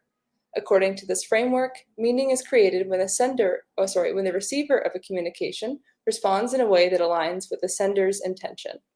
When someone notices an engagement ring on their friend's hand and asks about their engagement, meaningful communication has occurred. The ring symbolizes the same thing to both people. One could say the same thing for an I voted sticker. Since each person's understanding of a symbol is based on their lived experiences, miscommunication is always possible. To alleviate this potential problem, Mead proposes that our appearances mediate our social interactions before we communicate verbally. Our perceived bodily characteristics, such as race, sex, and age, and the modifications that we make to our bodies, such as adornment, clothing, and tattoos, place us into social categories. Thus, adornment helps us socially situate our bodies so we can choose the best ways to communicate. Mead and his contemporaries stopped short of describing appearance as communication, instead defining it as an aid to communication. However, sociologists Gregory P. Stone and Sheldon Stryker expanded Mead's theory of identification to define appearance as communication. Stone specifically argues that appearance is a type of communication separate from language. Because appearance is one of the first things we notice about a person, adorned appearance is crucial. But with so many types of jewelry to choose from, why do we tend to see the prevalence of pins, brooches, badges, and stickers in political life? From the I voted sticker, to the flag pin, to the I like Ike button, to the performative safety pin of allyship, pins are everywhere in American political life. I propose that the unique characteristics of the pin, including its attachment to clothing and its visible location on the body, are to thank for its prevalence. Unlike other forms of jewelry, pins depend on additional clothing to support them. Apart from a few highly conceptual pins that pierce directly into their wearer's flesh, pins generally adhere to clothing. Because of their distance from the body, pins tend to be less gendered, do not need to be made in a particular size, and require no bodily modifications. Pins are generally part of a larger social costume, ensemble, or uniform. Just as a theatrical performance would be difficult to follow if the actors were to perform in their street clothes, politicians use costuming to present a tailored image. In many cases, this costuming aims to avoid stirring the pot and is used to project a politician's correct image. A male politician is to wear a dark suit with a patriotic but not too loud tie. A female politician is to dress in a pantsuit of an intriguing but not garish color, with a simple strand of power pearls around her neck. This uniformed image is one of propriety, lending legitimacy to political affairs. Often, this costume is tied together with a simple pin. One of the best-known examples of politicians utilizing pins is former Secretary of State Madeleine Albright. Albright's collection consists of pins from every corner of jewelry design, from cheap gold-plated costume jewelry to a brooch designed by contemporary jeweler Heiss Bacher. Albright states that, although she had been collecting pins for years prior, she began using jewelry as a diplomatic tool when she met with Iraqi officials following the First Persian Gulf War. After she criticized Saddam Hussein publicly, Iraq's press released a poem about Albright, calling her an unparalleled serpent. Albright chose to wear a golden serpent pin to their next meeting. This was just the beginning of a long career spent using accessories as a diplomatic tool. After Cuban fighters shot down 2 civilian aircrafts in February of 1996, Albright wore a bluebird pin with its head pointed downwards as a symbol of mourning. In 1997, while paying respects to the victims of the Rwandan genocide, Albright wore a simple golden dove pin to symbolize peace. In alignment with Mead's theory of identification, Albright demonstrates the power of pins to set the mood for communication. Although Albright is perhaps the best-known example of pin-based statement-making, she is not an exception. With such stringent rules for political etiquette in place, even subtle sartorial choices can make a significant statement. To protest the xenophobia of President Trump's 2019 State of the Union address, Representative Alexandria Ocasio-Cortez donned a pin with the image of Jacqueline Aimee Rosemary Calum-Makin, a 7-year-old indigenous immigrant from Guatemala who died in Border Patrol custody. Other times, failing to don the proper political uniform is cause for great alarm. This brings us to the ubiquitous flag pin. As is usually the case with nationalistic gestures, the ubiquity of the American flag is intimately tied to fears of uncertainty. Most Americans did not own a flag until after the Civil War, and most did not don it in miniature until after World War II. During the culture wars of the 1960s and 70s, Nixon urged members of the silent majority to don the small enameled stars and stripes to demonstrate their patriotism. Since 9/11, the pin has become an integral part of the American political costume. On the campaign trail in 2007, President Obama, not then President Obama, chose to forego the flag pin in favor of expressing his patriotism through actual legislation. This choice caused great outrage. When he again donned the flag pin months later, the LA Times declared, "Obama caves." Due to its ubiquity and its graphic appeal, the flag pin has also become a creative punching bag for art jewelers. Within contemporary art jewelry, a multitude of artists have utilized and subverted the stuffy archetypes of political pins.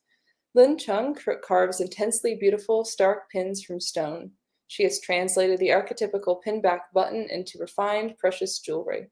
But instead of placing barriers between high and low jewelry, her work draws from the strengths of campaign pins and advertisements. The tattered edge of Leslie Boyd's Practice Dissent flag pin references the imperfection of democracy and questions the value of blind patriotism. Venetia Dale's tongue-in-cheek Dollar General takes a humorous approach in addressing the irony of an American flag made in China. Some of my own work has also played with the flag pin. In my series Pins for a Patriot, the ubiquitous flag pin is scaled up to absurdity. And in addition to the flag pin, contemporary jewelers have also engaged with and remixed the archetypes of the I Voted sticker, another ubiquitous symbol. This was most recently showcased in the Amend exhibition that Andrea and Amelia discussed previously, wherein 100 femme-identifying jewelers presented work related to the legacy of women's suffrage. Having discussed the relationship between pins and political costume, I want to next dive into the placement of pins on the body as it relates to visibility. Not only are pins usually adhered to clothing, but they are also usually worn visibly on the front of the body. They face forward and outward, which means that they cannot be avoided as billboards of personality. In her book, Angry Graphics, Protest Posters of the Reagan and Bush Era, Carrie Jacobs describes the guerrilla adoption of public communication methods such as billboards and posters as night discourse. Through night discourse, the bold, uncensored communication of oppressed communities is wheat-pasted to the public domain under the protective cover of darkness. While posters are materially fixated in public space and serve as a one-directional external communication, pins serve the same function, but with mobility. Pins are essential political tools because they cannot be censored in the same way as billboards, internet forums, or other more formal methods of community building. When discussing the idea of a wearable billboard, I think it is crucial to include the I Am a Man signs worn by workers during the Memphis sanitation workers' strike. Although these signs may not strictly count as adornment, they harken back to the abolitionist origins of the political pins themselves. The Memphis sanitation workers' strike has remained in the public consciousness as the location of Dr. Martin Luther King Jr.'s final sermon. After decades of enduring dangerous working conditions and low pay and multiple failed strike attempts, Memphis's sanitation workers went on strike in February of 1968. On April 3rd, Dr. King delivered his famous "I've Been to the Mountaintop" speech. He was assassinated the next day. The message of the I Am a Man sign bears a close resemblance to that of one of the earliest known political pins, which depicted English abolitionist Hosea Wedgwood's engraving of a supplicant slave with the phrase, "Am I not a man and a brother?" This pin is widely credited as the first political pin. Looking at this medallion through a modern lens, the dehumanizing nature of its imagery is confronting. However, this image, which was designed to shock primarily white people to abolitionist action, contributed significantly to the movement in the UK and the US. Another well-known pin of the movement for Black liberation is the "We Shall Overcome" pins that were widespread during the civil rights movement. These pins borrowed their message from a folk song, which popularized by Peter Seeger, which was adapted from a gospel song, which was itself adapted from a hymn from 1901. The song became an anthem of the civil rights movement and was recited by Dr. King in his final sermon in Memphis. Another notable example of highly visible pins utilized in the American fight for social justice is the "Silence Equals Death" pin. This is a paraphrase from the Brooklyn Museum. In 1987, members of the activist art collective Grand Fury founded the "Silence Equals Death" project to support one another amidst the AIDS crisis. They mobilized to spread the word about the epidemic and created the now iconic "Silence Equals Death" poster featuring the pink triangle as a reference to the Nazi persecution of LGBTQ people. And the graphic quality of the poster, as gleaned from advertising, has led to the ubiquity of the "Silence Equals Death" poster as a symbol of queer advocacy. It emblazons t-shirts and a multitude of pinback buttons to this day. The silence equals death and we shall overcome buttons are monuments to the visibility of political pins. Such pins were worn openly as part of public demonstration, and much of their power relies on their conspicuousness. However, donning such symbols often put the wearer directly in harm's way. No public space and no protest method can entirely evade censorship or threats of physical harm. Where there is visibility, there must also be invisibility. Queers Read This is a 1990 queer punk zine which argued for unapologetic queer visibility. Although it is by no means the most pertinent point made in the zine, I find their repeated allusions to adornment illuminating. A series of adornment-related quotes from the zine is as follows. Quote, "I'm angry for being condemned to death by strangers saying, 'You deserve to die,' and 'AIDS is the cure.' Fury erupts when a Republican woman wearing thousands of dollars of garments and jewelry minces by the police lines, shaking her head, chuckling and wagging her finger at us like we are recalcitrant children, making absurd demands and throwing a temper tantrum when they aren't met. And I'm angry at straight people who sit smugly wrapped in their self-protective coat of monogamy and heterosexuality, confident that this disease has nothing to do with them because it only happens to them. And the teenage boys who, upon spotting my silence equals death button, begin chanting, 'F-slur is gonna die.' And I wonder, who taught them this? Enveloped in fury and fear, I remain silent while my button mocks me every step of the way. I hate straight people who say, 'I don't see why you feel the need to wear those buttons and t-shirts. I don't go telling the whole world that I'm straight.'" Political pins are not always designed to speak loudly or to be universally understood. In many cases, when the threats of harm are too grievous to confront head-on, political pins are instead turned inwards as private tokens of group membership. Sometimes their messages are hidden under literal layers of dress, concealed inside coats to be flashed at friends on the street. During the 1980s Solidarity Union movement for workers' rights in Poland, most supporters of the uprising would wear their buttons inconspicuously inside their lapels. To conclude my discussion of the placement and visibility of political pins, I want to compare how Daniel Joseph Martinez and Lena Wunderlich have approached the subject of whiteness in a form of a series of brooches. Daniel Joseph Martinez's series of museum tags were distributed as the admission badges into the 1993 Whitney Biennial. Across multiple bold, graphic museum tags is the statement, "I can't imagine ever wanting to be white." Martinez takes a highly visible approach, asking museum patrons to publicly don a statement intended to otherize whiteness. Lena Wunderlich's whiteness brooches take a very subtle approach to the same subject. Her blunt, overt statements on whiteness are rendered secret by the white-on-white color schemes. Much like the hidden Solidarity Union pins, the full strength of her messages is reserved for only the most intimate observers. Through this comparison, I do not intend to draw any conclusions about which series is more effective. Instead, I aim to highlight how the visibility, invisibility, subtlety, and boldness of pins can operate to express nuanced political messages. From the gold-plated patriotism of the Liberty Eagle to the bold statements of the silence equals death buttons, from the ubiquitous flag pin to the works of contemporary artists, pins play a vital role in the American political sphere. As the final touch on a political costume, and from their prominent place on the body, pins are uniquely suited to encourage discourse, display identity, and unify communities. Thank you all so much for tuning into Lapel Stories. We had a great time talking to you all and celebrating the power of pins. If you want to read a print version of my presentation, or if you'd like to know more about my sources, please feel free to reach out. And I think that now, if there's time, I'd like to open up to a Q&A section. So I think you can enter any questions you have into the YouTube live feed, and we'll try our best to answer them. Great. I just want to say thank you both so much for that fantastic deep dive and overview while we wait for a couple of questions to come through the chat.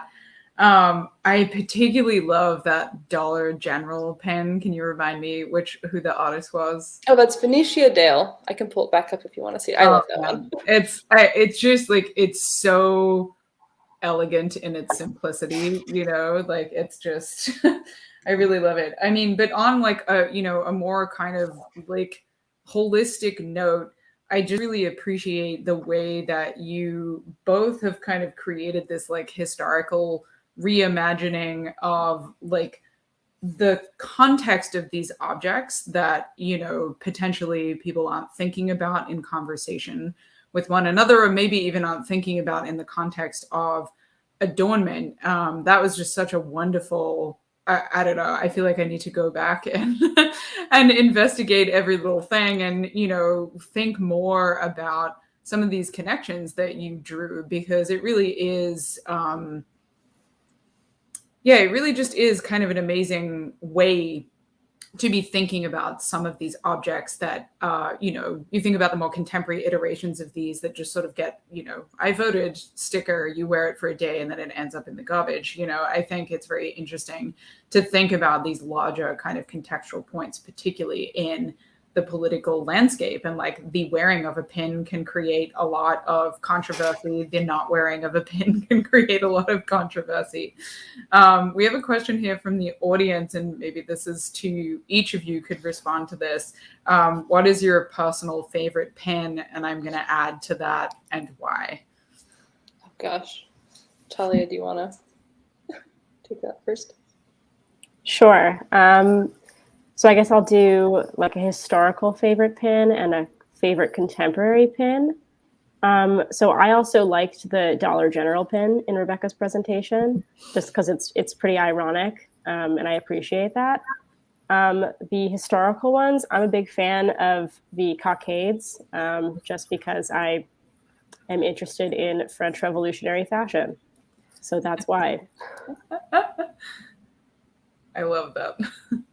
How about you, Rebecca? Well, I think I already touched on it like in my presentation, but I would say that my personal favorite is probably the Liberty Eagle, not because I like it aesthetically. I think it's like incredibly gaudy and kind of crazy looking. But I think that it is hilarious how much it is kind of spread throughout the American political sphere. And when you look into their Flame on the N-Hand website, that they have been worn by, you know, congresswomen and celebrities and all of that, you actually really can find evidence for that having been everywhere. And I really enjoy the message that comes with the with Liberty Eagle in its like blue velvet gift wrapped box, and it comes with a message about sort of like flying over and overcoming challenges, which I just think is like a kind of an ironic thing to have represent a democracy where I feel like you're supposed to be paying attention to the everyday challenges of your constituents. But yeah. Do you know any more about the connection to like where this pin came from in terms of who created it and why they started wearing it? So yeah, it's created by Anne Hand, which is a Washington, D.C., I believe, based jeweler who makes a lot of sort of patriotic, very like Americana lapel pins. Mm-hmm. A lot of them are sort of a mixture of precious materials. And so I think a lot of people in Washington wear pins from Anne Hand. But this one definitely became much more of a thing in like the 90s after Hillary Clinton wore one. So yeah. That's very interesting, even just to think about, you know, this one particular, the like reinterpretation even of a creator's, you know, inventory in terms of the types of things they make, and then the potential life that they can have, like perhaps seemingly, you know, not worth, you know, like innocuous, like pieces of things that may be worn or may have been created by the same brand. I'm not personally familiar, so excuse my my speculation on it. But, you know, it's very interesting just to think about how that has now become part of the mythology of this particular pin and its wearing and the way that people have interpreted it. I wonder how that, you know, that brand itself has played into particularly that controversy that happened with this kind of, you know, mixing of Republican and Democrat like ideologies through this pin. We have another question from the audience. This is from Adrienne. I wonder if you all have plans for further research along the lines, either jointly or individually, or if this has sparked some other research queries that you plan to pursue. Yeah, I mean, I think that for me, and I hope for Rebecca, this was definitely, an enlightening experience. It was, fun to do this research. I would love to do more in the future with Rebecca, because I think that we both have sort of very different approaches to looking at objects, and sort of different ways of understanding objects historically. Right now, I think it's going to be on the back burner. We're both pretty busy. I'm writing my thesis for my master's degree, so that's going to have to take precedence right now. But yeah, Rebecca, I'll turn it to you.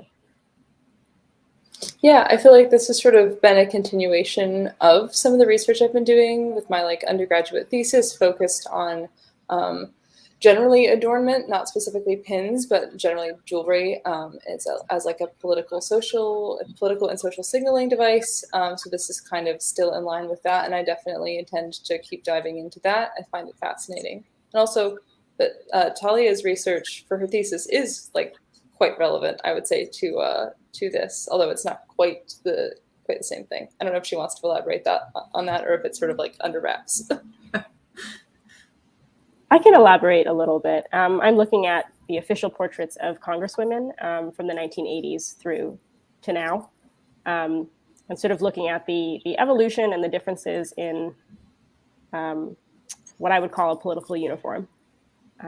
Yeah, I think that's pretty much all I can articulate at this point in the stage. Yeah. Not put too much pressure on you to write your thesis in front of us right now. Yeah. I also love this idea of the political uniform. It's not, it seems like a concept that, should be relatively, should have permeated already. And I think it's something that we all have, subconscious awareness of. But I feel like you really articulated that kind of across historical lenses in a way that, certainly piqued my interest of something that I rarely would think about in a direct kind of way. We have another question from Julia. She said, this was amazing. Do you have any thoughts about where pins go from here, especially in times when interactions with community and people we're hoping to create community with may not be in person? I'm actually going to throw that up on the screen so you can see it also. Great. Yeah. Yeah, definitely. That actually was something I kind of wanted to fit into my presentation, but didn't quite have the space for.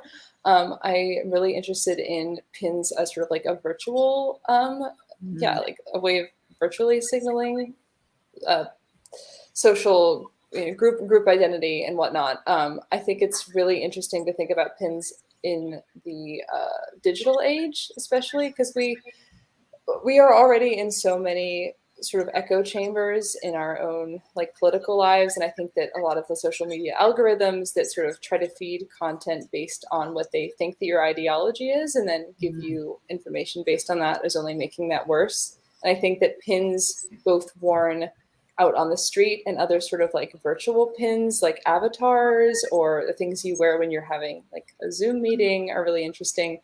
I found a couple of sources focusing on specifically LGBTQ community membership through pins online, and people using how they dress in virtual meetings to express their identity to their coworkers. But I haven't really gotten to dive into that very much yet. But I think they're going to be just as relevant, but in maybe different forms. I mean, as someone who's not particularly, invested in sort of researching contemporary things, and I'm pretty sure that was clear in the presentation that stopped in 1924.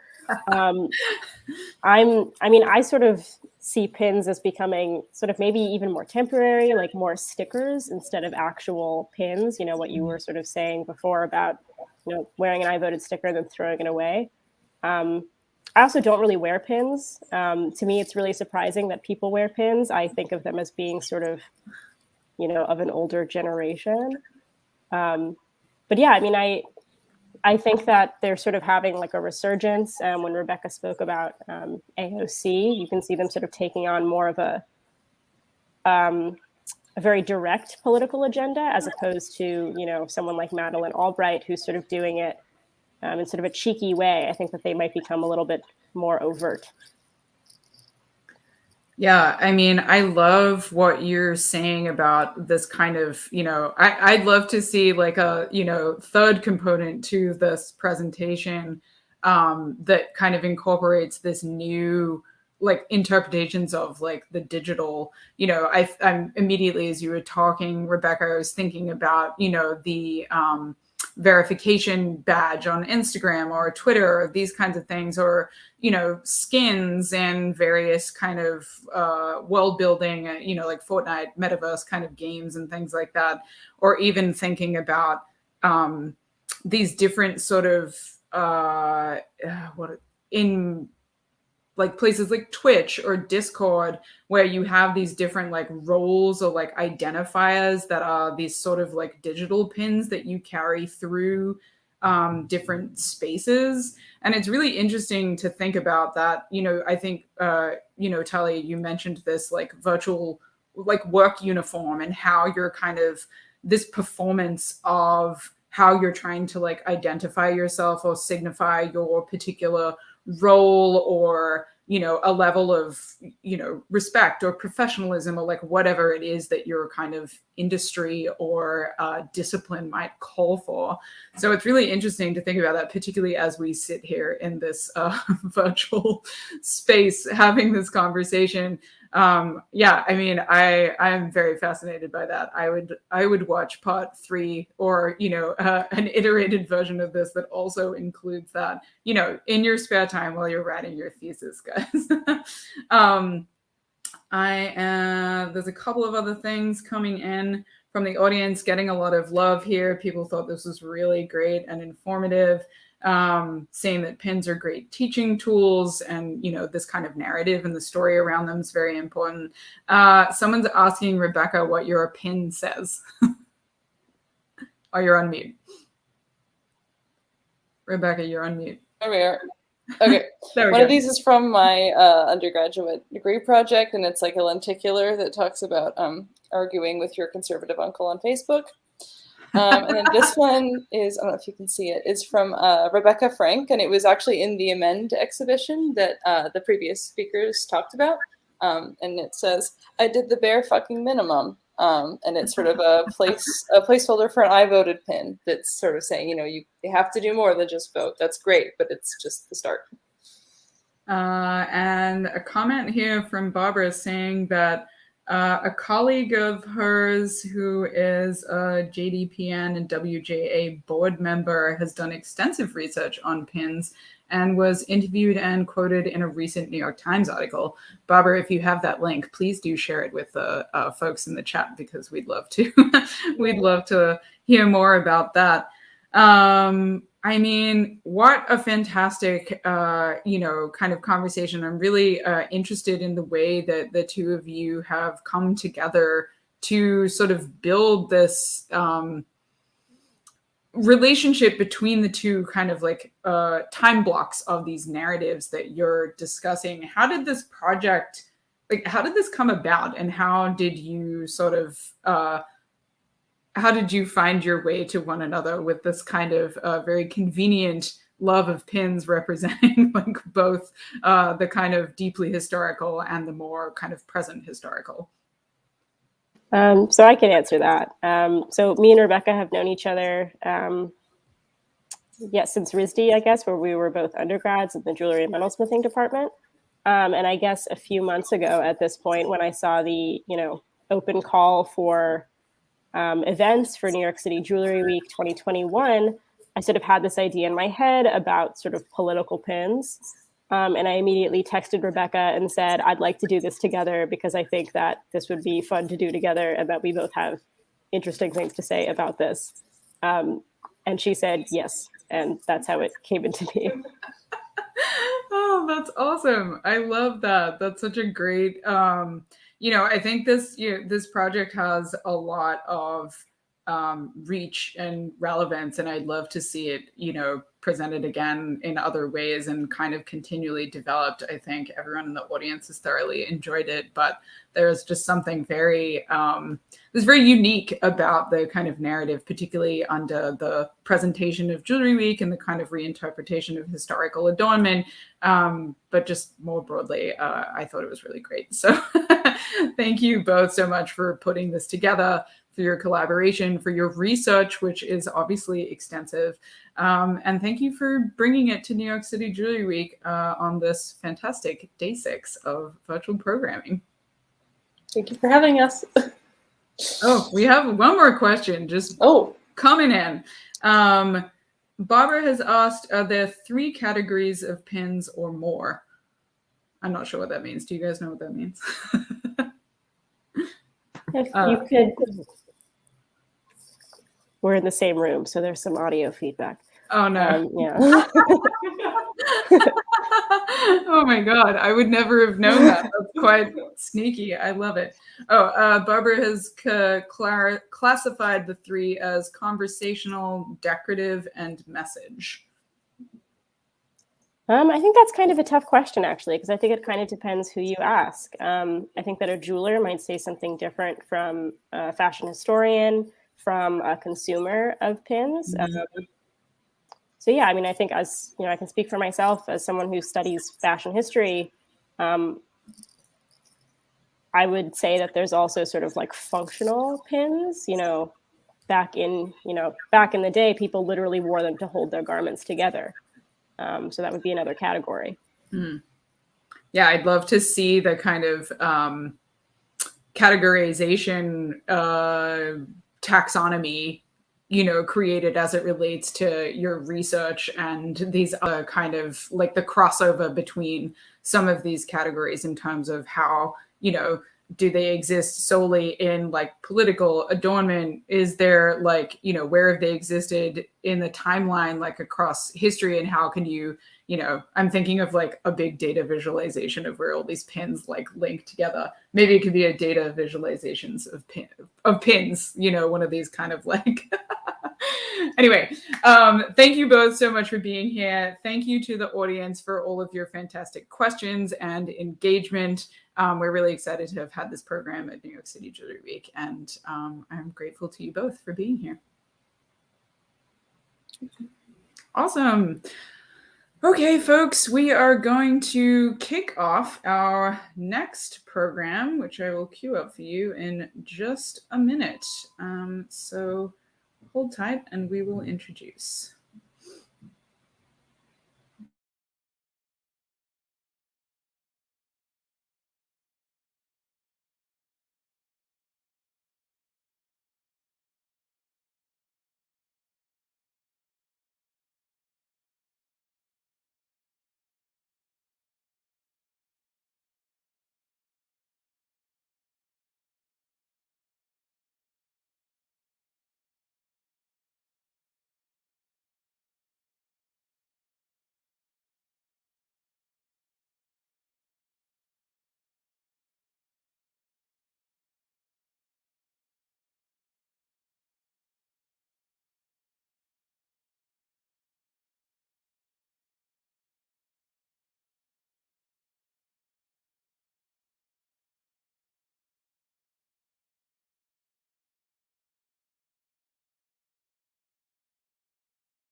Okay, folks, it's 3:30. Just wanted to make sure that all of our folks who are joining us for this program had time to get situated. I'm going to kick things off and introduce this and then hand it over to our hosts and moderators.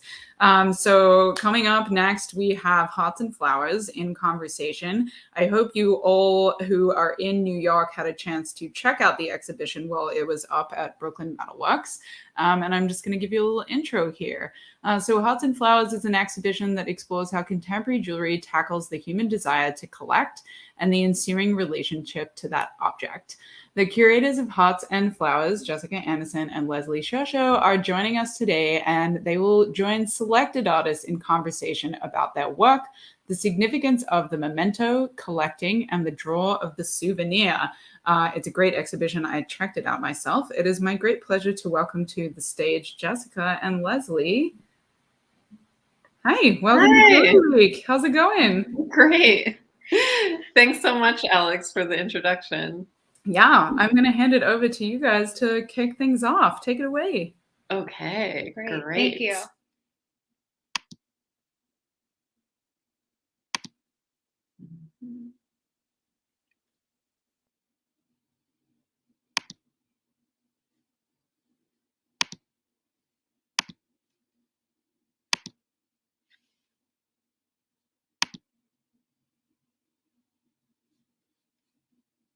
Okay.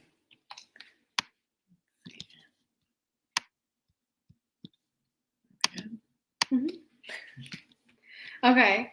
Hi, everyone. Thank you for coming today. My name is Jessica Anderson. And my name's Leslie Shosho. And we've been so happy to have the opportunity to exhibit this collection of contemporary wearable souvenirs for the past 2 months at Brooklyn Metalworks. We recently closed the exhibition. However, the exhibition website is still active for your viewing pleasure. This exhibition has been a project we started a year and a half ago. We came together with a shared interest in the souvenir, collecting, heirlooms, kitsch, and nostalgia. Our personal work has addressed these themes over the past couple of years, so we were interested in seeing how other jewelry artists address them in their work. The title for this exhibition is called Hearts and Flowers. It's a term referring to extreme sentimentality. We thought it was a great expression related to the souvenir because we mainly collect for sentimental reasons. Souvenirs have pretty much been around since the beginning of time, but the first mass-produced souvenirs were created for religious pilgrimages during the 14th century. The pilgrims would often bring home tangible evidence of their journey by pilfering objects and chippings from holy places and adopting them as souvenirs. The solution against destruction was to manufacture cheap trinkets so people weren't inclined to destroy the very thing they came to see. These trinkets came in the form of badges, metal reliefs, sometimes painted, either containing a pinback or sewn onto clothing. After some time, these pilgrimages became tourism, essentially travel for pleasure. Contemporary tourists and pilgrims generally have the same sentiments: to collect souvenirs as evidence of the journey and a renewed perspective of home. This mnemonic device brought home not only a tool for recollection, but a means to disseminate the narrative of that journey. So here is the installation image of the Hearts and Flowers exhibition, which was on view at Brooklyn Metalworks from September to November of this year. The work was exhibited on tables that reference the interpretive display panels you might find at national parks or scenic vistas. As we began to receive and install the work, themes related to the souvenir began to emerge, informing the overall organization of the exhibition. The angled display panels lined the outside walls of the gallery, which allowed us to organize the work by these themes. So we categorize the work into 4 themes: collecting and heirlooms, things overlooked and marking time, nostalgia and referential, and identity. The work included in the collecting and heirlooms theme asks the question, why do we have the innate desire to collect things? As stated by Celeste Olaquiaga in The Artificial Kingdom, A souvenir is a way to deal with an irretrievable past and a fragmented present. When the world feels incredibly uncertain, possessing an object that references a seemingly pleasant past feels good. Collecting can also serve an existential need to preserve a moment in time. Our next theme, Things Overlooked and Marking Time, was a common concept among submissions for Hearts and Flowers. We find this theme curious because it goes against the ideals of a souvenir. Souvenirs are typically in celebration of a majestic place or a historic landmark. The pieces in this category, however, celebrate the mundane or the overlooked. This work considers daily rituals, being mindful in the moment, the big picture, and also the tiny details. The next theme we'd like to introduce is nostalgia and referential. In the book, The Future of Nostalgia, Svetlana Boym defines nostalgia as a longing for a home that no longer exists or has never existed.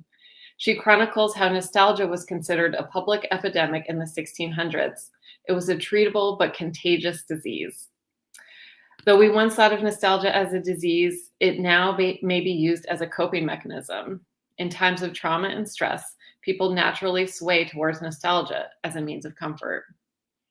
The last theme is identity, especially in relation to the current political and social climate. It's rare in the souvenir world to have collectibles imbued with personal narratives before they are owned. The narratives come later, when the souvenir is bought. The significance of these pieces, represented in Hearts and Flowers, lies in their emphasis on personal identity. However, they are a part of a collective history as well. They are snapshots of a moment in time. So to start out with the theme of collecting and heirlooms, we have invited Misumi Katavaka to speak about her untitled brooch. Originally from Japan, Misumi completed her MFA in metals in 2003 at the University of North Texas and now lives in Houston, Texas. Thanks for joining us, Misumi. Thank you so much. Is it on? Thank you so much for Leslie and Jessica for organizing this exhibition and New York City Jewelry Week for this presentation. This brooch was made out of electroformed copper, enamel, and the back is a sterling silver. The electroformed part is made out of legs of cicadas that I collected last summer. I made this brooch based on the Bodhi leaf that was given to my husband in Bodh Gaya, India, by a monk. We were walking around a temple that monks from all over the world come to get training, and one monk walked by us and picked up a leaf and gave it to my husband. It was from the very Bodhi tree that is a descendant of the tree under which Buddha was enlightened. And next slide, please. So the picture on the left is that leaf that was given to my husband. And at the time, I was a little bit jealous that it was given to my husband. But at the same time, it was such a precious moment during our stay in India. And in the brooch, I wanted to have the reference to both heart shape and the shape of the leaf. And the picture on the right is the actual Bodhi leaf, Bodhi tree. And this brooch is upside down because, as opposed to the normal heart shape, because a framed leaf was in my mind, which is the picture on the left. And the next slide, please. Thank you. The other thing that I was thinking when I made this brooch was I have this image of Buddha with multiple limbs and heads. It's a postcard that my mother sent me, and I have been wondering what's the meaning of multiple body parts in the Buddhist or Hindu statues. And I also have been using cicadas encasings in my work. It is something that is abundant in the summer here in Houston, but also I like what they symbolize, which is the rebirth. using insect motif came from reading a lot of children's books, how they use animals or insects instead of humans as characters, and also my love for Metamorphosis by Franz Kafka. And I like that little more space that it provides between the story and the reader when the writer uses no humans. Oh, so I'm sorry. The picture on the right is just one of the children's books that I like. Anyway, thank you very much. Thank you, Misumi. Thank you, Misumi.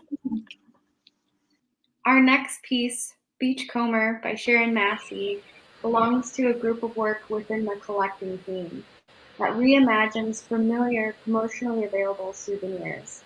Sharon is a mid-career jeweler in Pittsburgh, Pennsylvania, who usually works in enamel and steel. She teaches jewelry and metals at Indiana University of Pennsylvania and at craft institutions around the world. Welcome, Sharon. Thank you. Hi. Hi, Jessica and Leslie. Thank you so much for this opportunity.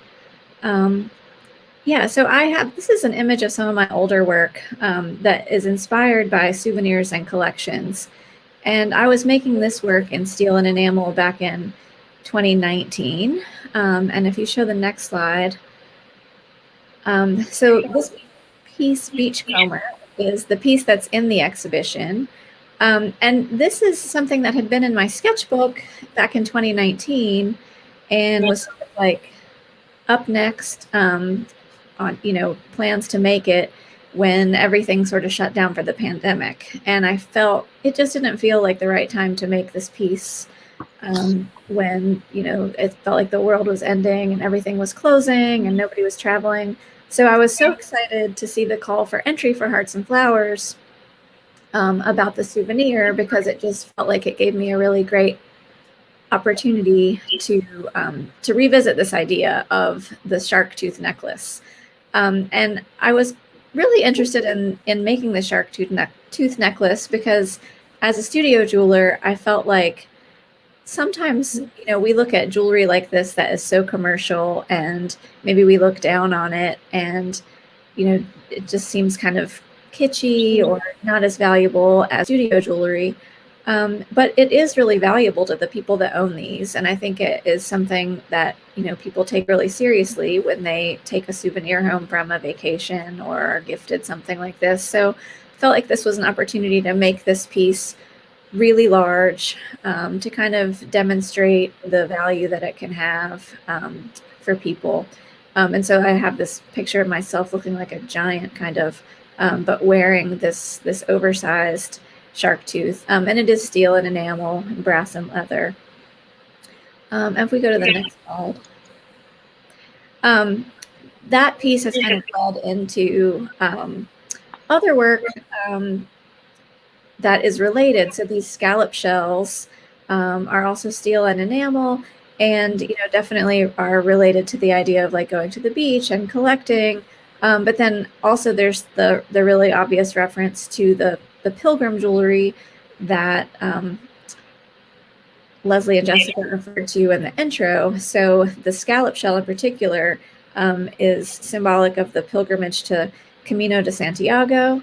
And so that's just, it's something that you learn about in an art history class. And I just felt like this was an opportunity for me to make some contemporary brooches that reference that historical jewelry. So this is sort of where my work is headed right now. I'm hoping in the next week or so I have time to make a bunch of these and kind of experiment with the enamel. But it's just been really great to have this exhibition really kind of validate some of the ideas I had been thinking about and give me an opportunity to make this work. So thank you so much.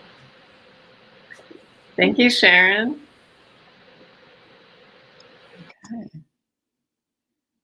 Okay. Shania Grant's piece, After Party, grouped with the Collecting and Heirlooms theme, approaches the souvenir as a tool for complicated recollections.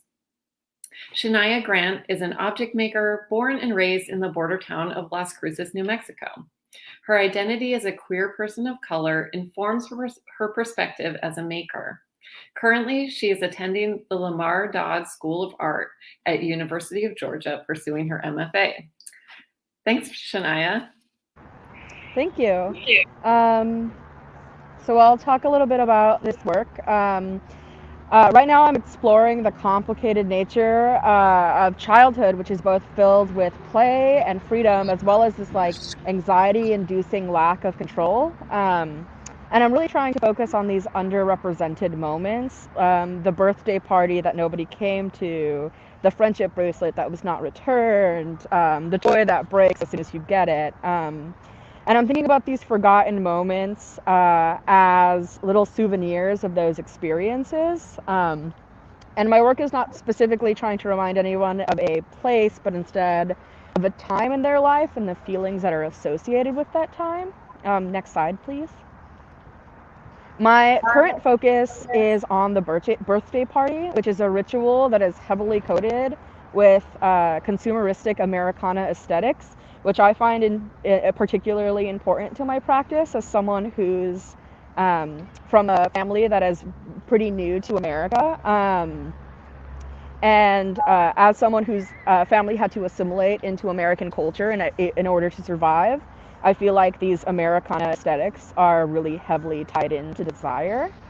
And then these objects, the brooch, it has to be blown up manually and it deflates as time goes on. So it's also like thinking about the passage of time in a very literal sense.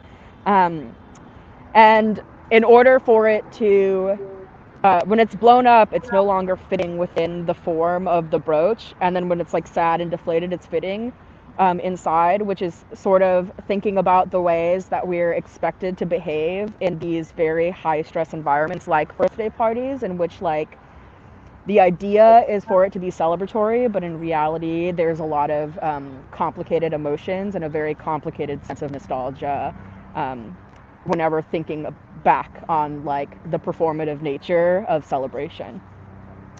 Thank you. Thank you so much. Our next theme is things that are overlooked and marking time. Kelly Temple's The Weight of Days marks each day since a traumatic life event with a single bead. Kelly is a jeweler, artist, and the head of the Jewelry and Metalsmithing program at the University of Central Oklahoma. Welcome, Kelly. Hi, Jessica and Leslie. Thank you so much for putting on this exhibition and allowing us the opportunity to share a little bit more about the pieces through New York City Jewelry Week. So time is but an accumulation of moments. It's a collection of fragments and flashes of memories that help form who we are. Do you ever find yourself looking back and imagining a moment? Do you ever close your eyes or grasp for something tangible to bring you there? 8 years ago, post-operation, I found myself wondering what the past felt like, realizing the relationship with my body had changed. So then I wished to collect my experience. I created a timeline to begin processing the traumatic yet fascinating event of receiving a pacemaker as a young adult. Handmade beads were pinched from clay. Each bead was pinched, rolled, weighed, formed, pierced, and then strung collectively onto cotton suture. So this process was repeated over 3,000 times and collecting nearly 10 years. And this project is ongoing. So my pacemaker is 12 years old now, and I'm still about 2 years behind on collecting beads and needing to restring. But each of these beads have recorded days that have passed. All right, next slide. Marking time is nothing new. It is human nature to collect, gather, and desire to recall. Similar to what we would consider a personal diary, this ball of hemp known as the Ititamat is a record-keeping aid unique to the Klickitat and Yakama Native American tribes of the Pacific Northwest. As young women of these tribes became of marrying age, they would start their first time ball. These balls were a collection of knots and small objects like beads, shells, fibers, or hair. Each knot or item keeps a record of memories and moments of significance. Some women might have multiple time balls before their death, and they were carried in satchels daily and buried with their owners. All right, next slide. All right, so strung according to date, each bead has a physical weight. The heavy beads mark the heavier days, while the lightest, which are 0.1 gram beads, are for the days in which my device was virtually unknown to me, the days in which it truly became a part of my body. When worn, this necklace is currently 9 pounds, and it is comforting and grounding. The fluctuation of weight and color shows the variance of burden and the lighter days. Each bead is a souvenir for another day lived, another day passed, but not forgotten. The collection and creation of these beads have become a precious timeline, wearable, weighted, and ongoing. Thank you. Thank you, Kelly. Give me goosebumps. So the next 4 artists address the theme of identity in relation to our current political and cultural climate. Andy Lowry, who created Care Package, which is pictured here, is a maker from Brisbane, Australia, and currently based in Baltimore, Maryland. He's the teaching fellow at the Baltimore Jewelry Center. Thanks so much for joining us, Andy. Thanks for having me, Jessica and Leslie. I really appreciate it. My piece, Care Package, mimics some discarded toiletry packaging that I've rendered in brass and paint. I began making it after returning to the US from a visit to my home in Australia. And I was looking at the time for an object that I could channel some of the sadness and the love and the frustration that I was having around being between 2 places. So what the packages originally were, the sort of toilet packaging, is not as meaningful to me as what they became on their journey into my studio by way of an international flight. And I don't really believe their origins are super necessary information for the viewer or wearer, because in translation to a wearable object, they've collected a lot more information that is beyond me as a singular person. So while this piece might act as a souvenir of a specific experience for me, my hope is that it acts as a souvenir of being human in a much broader sense for others. We can go to the next slide. So this piece branched from a series of work that started with some collage paintings that I made. You can see one of them in the top left here. And in the bottom left, you can see some of the paper debris that was produced from the making of those painted works. The image in the paintings were created from alternating layers of paper and house paint, through which I tried to remember and capture the rooms of the house that I grew up in. I completed the piece by sanding through the layers with an orbital sander. So the creation of the work is really in its destruction. And from that debris, I noticed its potential to inform some wearable work. And I set out recreating some of these fragments in brass that I then painted, using enamel paints that are made for model cars and trains, which is another material from my youth. And we can go to the next slide now. And so this process and this way of thinking about personal history and material and memory speaks to me about the unpredictability of our lives and the changes we experience as one event informs the next, and we become the next iteration of ourselves. It seems crazy that an object could capture that, but I feel as though a souvenir often does attempt to represent moments of intense meaning and experience for us in this way. So when I made Care Package, I was traveling to my Aussie home and then back to my American one and thinking about the strangeness of being an Australian of British descent living in America. My tongue-in-cheek mixing of flag iconography is a nod to that strangeness. A flag might try to capture a sense of identity for any country, but for me, their originality and independence has certainly blurred. And then a care package is something we might send or receive as a token of love from or for a loved one from a distance. So it seemed the appropriate language and context for a souvenir of this experience. Thanks. Thank you, Andy. And then next we have Vaishali Jan. She was born in Udaipur, India. She received her MA in jewelry design from Edinburgh College of Art, Scotland, and currently lives in the San Francisco Bay Area. She represents Indian motifs and imagery in a unique way, rendering a fresh perspective to Indian jewelry. Thank you for joining us. Hi, thanks for the introduction.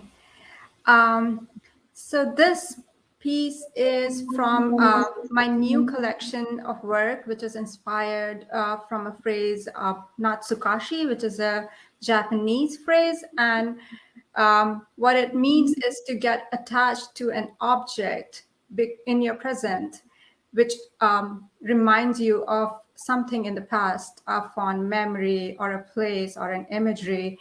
And through the pandemic, I really got inspired to make work around that phrase. So if you can go to the next slide, this particular piece was inspired by the palaces and sort of like this palatial past of Udaipur, India, where I was born. And they have all these beautiful stained glass windows, and just looking through those windows to the city is a memory I can never forget. It's just like this kaleidoscope of colors. You can go through and change your frame and see different parts of the cities through it. And so I just kind of wanted to, imprint that memory into an object. So that's, yeah, the entire collection have different pieces which are kind of inspired by different memories in my past, but it also is inspired by the object in the present, which is inspiring me to think about the past. So the next slide. I felt very strongly with this collection to have images that is showing you like the reference to which I actually made it. So just to put that sort of putting it in a perspective of where it came from. So me and another artist, we took these imageries of our objects, put into perspective of our cultural reference. And we are having this showcase at New York Jewelry Week. It's called Natsukashi. So it's the series of such products and images, and if you get time, you should check it out. Okay. Thank you. Thank you so much.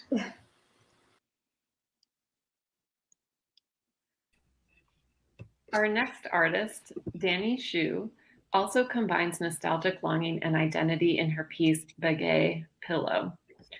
Danny Shu received her MFA in Jewelry and Metalsmithing from the Rhode Island School of Design in June 2021. Her current research work focuses on the potential connection that jewelry could build across time and space, and examines the methodology of how to project specific emotion, such as nostalgia, through wearing or viewing in the jewelry format. Thanks, Danny. Hi, Leslie, Jessica. Thank you so much for the wonderful introduction. And I'm really excited to share Bagay with everyone. It's part of my thesis collection called Security Blanket. And my whole thesis research is focusing examining the nostalgia and also sentimentality, how people were connected with their home while were not able to be with their family at home in the physical way. So through my own nostalgia, I was inspired to look for groups of people who had similar cultural background and living situation as me in order to inquire their sense of belonging while far from home. These people are all studying abroad and dislocated from their home. I conducted a series of interviews with the goal of creating jewelry from the individual story that I heard. I translate each story into a format of jewelry in order to foster intimacy between the story owner and the work itself. Each piece of jewelry is connected in response to this location and the necessary search for new footing from the story owner's new and current location. The question that I asked aim to understand how they define belonging. I also asked them to describe the object they bought with them, object that can carry sentimental value but little practical use, one that captures significant, intangible moments and such, helping the owner to cope with homesickness. The majority of the souvenirs from home are ephemeral, with either expiration date or short shelf lives. In the interest of creating permanent object for the story owner, I translate and recreating the object on a wearable scale. Next slide, please. And as I said, my works are really inspired by the conversation I have with the story owner. Bigay is a brooch designed and made for a dear friend I met at grad school in RISD, who was also an international student studying abroad in the US over 8 years. I asked my friend if there is something that she bought with them from home since her last visit. And she told me that she brought homemade granola that was made by her mom, and also she brought her favorite pillow. And as recently I reconnect with her, and she told me that she's visiting home at the moment, which is a really relief for me as I conclude making this piece. If you could go to the next slide. So Bigay pillow, Bigay is the Korean pronunciation, the name for the pillow, which is also revealing the owner's identity in this format. It incorporates durable material in order to become more a permanent vision of the object it references. I use 3D printed resin as a material for this pillow in a way to translate the impermanent linen material into an object with a longer life. The pillow was miniaturized so that it could be easily held on palm and also be worn as a brooch, as it intended to be worn on the brooch and refers to the closest distance from an object to the heart. Although Bigay is no longer served as a pillow due to the changes of scale and material, I made the pillowcase for it when it's not worn on the body in order to give a detail that comforts and delights. Thank you. Thank you, Danny. Thanks, Danny. And our next speaker is Iris Lowe. For Iris, Lowe jewelry has been a lifelong passion of hers. As a first-generation Chinese-Canadian immigrant, her work is influenced by her cultural background and the signifiers of care within her community. Her piece, Bok Choy Brooch, uses food to represent her cultural identity. Welcome. Hi, thanks Jessica and Leslie for including me in the show and giving me an opportunity to talk about my work during New York Jewelry Week. So this Bok Choy brooch was inspired by green grocers you'd find in Chinatown. Back in the day, before the area was a tourist destination, the area was mostly a place to buy your groceries. Moms and grandmas would go and pick the freshest produce to bring home to their families. And the only souvenir you'd get from their trip of the day was the food they cooked and put on the table. Much like the act of purchasing tokens to gift to friends and family, produce was picked with loved ones in mind and shared once home. Conversations at a dinner table would involve talk about the shopping trip and what looked good or fresh, much like how you recount the sights from your trip abroad. I chose to present it on a plate to convey that the trip has been made, but also the act of serving and sharing food. I have it as a brooch because when I thought about souvenirs, I thought about tourist buttons that you can buy at souvenir shops. So this Bok Choy brooch is also part of a collection called Have You Eaten Yet? This collection is my love letter to Chinatowns during the pandemic and references practices of love and kinship in my community. Next slide, please. This photo was taken last year and shows an empty street in Chinatown with the stores gated shut and closed. The area had already been struggling for a while through threats of redevelopment and rising land prices, and many of the green grocers, fishmongers, and mom-and-pop shops that I went to as a kid were closing down. Then COVID happened, and it was like the area turned into a ghost town, and the news was either another business closing down or someone I knew experiencing a hate crime. What interests me most about jewelry as a medium is how often it's used as a signifier of relationship, significant moments, or identity. So I wanted to make a brooch and use it as a communication tool to bridge personal experiences to others. Next slide, please. So this shows the collection as a whole in a display that I designed for the larger collection. It's modeled off of a barbecue, like a Chinese barbecue storefront, and the sign reads, "Have you eaten yet?" in Chinese, which amongst me and my siblings and friends, we always joke that's how our parents say "I love you" instead of actually having to say "I love you." The other pieces in the collection also include a mahjong ring, a pair of koi fish, ear cuffs, a pendant, and dim sum earrings. And all the pieces were designed to convey a sense of sharing or engage the wearer in the act of sharing and trading, much like how you share food with those you love. Thank you. Thank you. Thank you so much, Iris. Okay, well, just to wrap things up, jewelry is a portable device best suited to spread powerful ideas. It is an expression of taste and identity, a wearable proclamation that states, "I went there, I did that." We were truly moved by each artist's approach to this theme, providing a unique perspective that really speaks to the power of jewelry. Thank you to all of the artists today that shared the profound and powerful stories behind their pieces. This is just a small selection of the 38 artists chosen for the exhibition. We hope you check out the exhibition online. There you'll find a variety of thoughtful and well-executed interpretations addressing both personal and universal themes related to the souvenir. You'll be able to read about each of the artist's work, which will allow you to explore their own personal memories and associations. And we would like to now invite everyone to join us for just a short Q&A. Thank you. Stop sharing.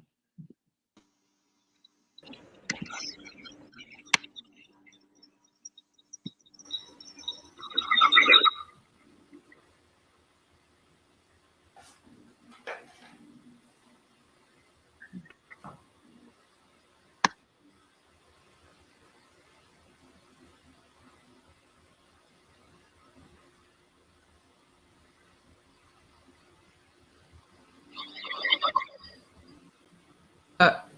Hey folks, while we wait for a couple of questions to come through in the chat, Jessica and Leslie, can you maybe tell us a little bit more about the process of bringing and selecting these artists? This is just a group of how many, a small group of 30 artists, you said? 38, yeah. Yeah, and I understand that there's artists kind of from all over. I know there was also an Australian artist who was in the, I'm just repping the Aussie artist, hey Andy, and also Jess Dare, I believe. You, three, I think. Yeah, 3 Australian. Oh my God, even more. Okay, well, I'm not brushed up fully on all of them, but you know, what was the experience like for you in terms of bringing together such a kind of wide group of artists from around the world, it sounds like? Yeah, sure. So this was kind of like a labor of love. It took us about 1.5 years, almost 2 years to complete this exhibition. We first started talking about this like 2 years ago and just kind of exchanging ideas, trying to come up with like the perfect way of how we could combine the ideas that we kind of show in our work, but looking for other artists that might exhibit those as well. And so through that process, we came up with the idea Hearts and Flowers. We proposed it to Brooklyn Metalworks, and they graciously allowed us to show our work there. And then we started the call for exhibition for entry. And then we got a very large response. And we were so lucky to be able to select these 38. We wanted to select them all. It was a really... There's so much great work. And I mean, so many people make work that could be associated with the souvenir. But we really ended up picking work that was both like very personal, had like a personal and profound story, but also very universal as well. So we just really picked like the work that moved us, I guess. And then from there, you know, as we got the work together, these sort of themes emerged, and that's kind of what we presented in this show, this slideshow. That's awesome. Yeah, I love that. And, you know, is this something you feel like could be an ongoing project, or is this just a one-off exhibition? You're like, don't make me do this again. We had talked about having this being an ongoing exhibition, especially because the souvenir is so universal. But we haven't done anything beyond that besides just talking about the possibilities. Yeah. And did each artist, was this, you know, were you accepting existing work, or did each artist submit work that was specifically for this exhibition? I think some people had work that was previously made, but some people made work specifically for the exhibition. That's awesome. Yeah, I mean, it was a really great show. I was very fortunate to be able to see it in person. You know, it's it's a shame to be talking about it right now and not be able to direct people to go there. But from what I understand and, you know, what you guys have shared, there's a lot of great stuff still up on your website. I mean, I wonder about the, you know, the artists involved, if anyone has anything. You know, you obviously shared some more about your work more directly, but if anyone has anything they want to share about, you know, their experience of this and the kind of concept behind it, and how, you know, what this was like for you, and why this kind of aspect of the souvenir and this proposal was exciting to you as designers and as artists. I mean, open question really for anyone.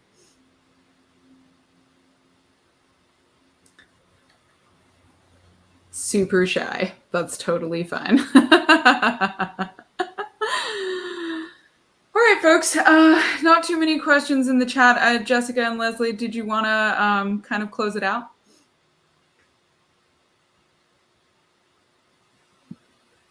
Yeah, that would be great. I think so. Yeah. Unless there's any other questions, I just want to thank all the artists for joining us today, and definitely make sure to go and check out heartsandflowersexhibition.com. You can also look at our Instagram at Hearts and Flowers Exhibition.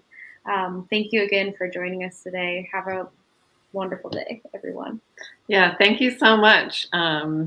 Yeah, thank you to all the artists who spoke. I mean, it moves me every time.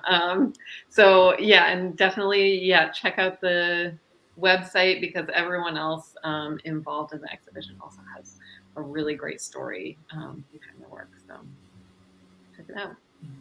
Okay. Awesome. Thank you so much to you all. Thank you so much for being here. This is our final program for day 6. So thanks for this insight into such a fantastic exhibition, and to all the artists for sharing their work.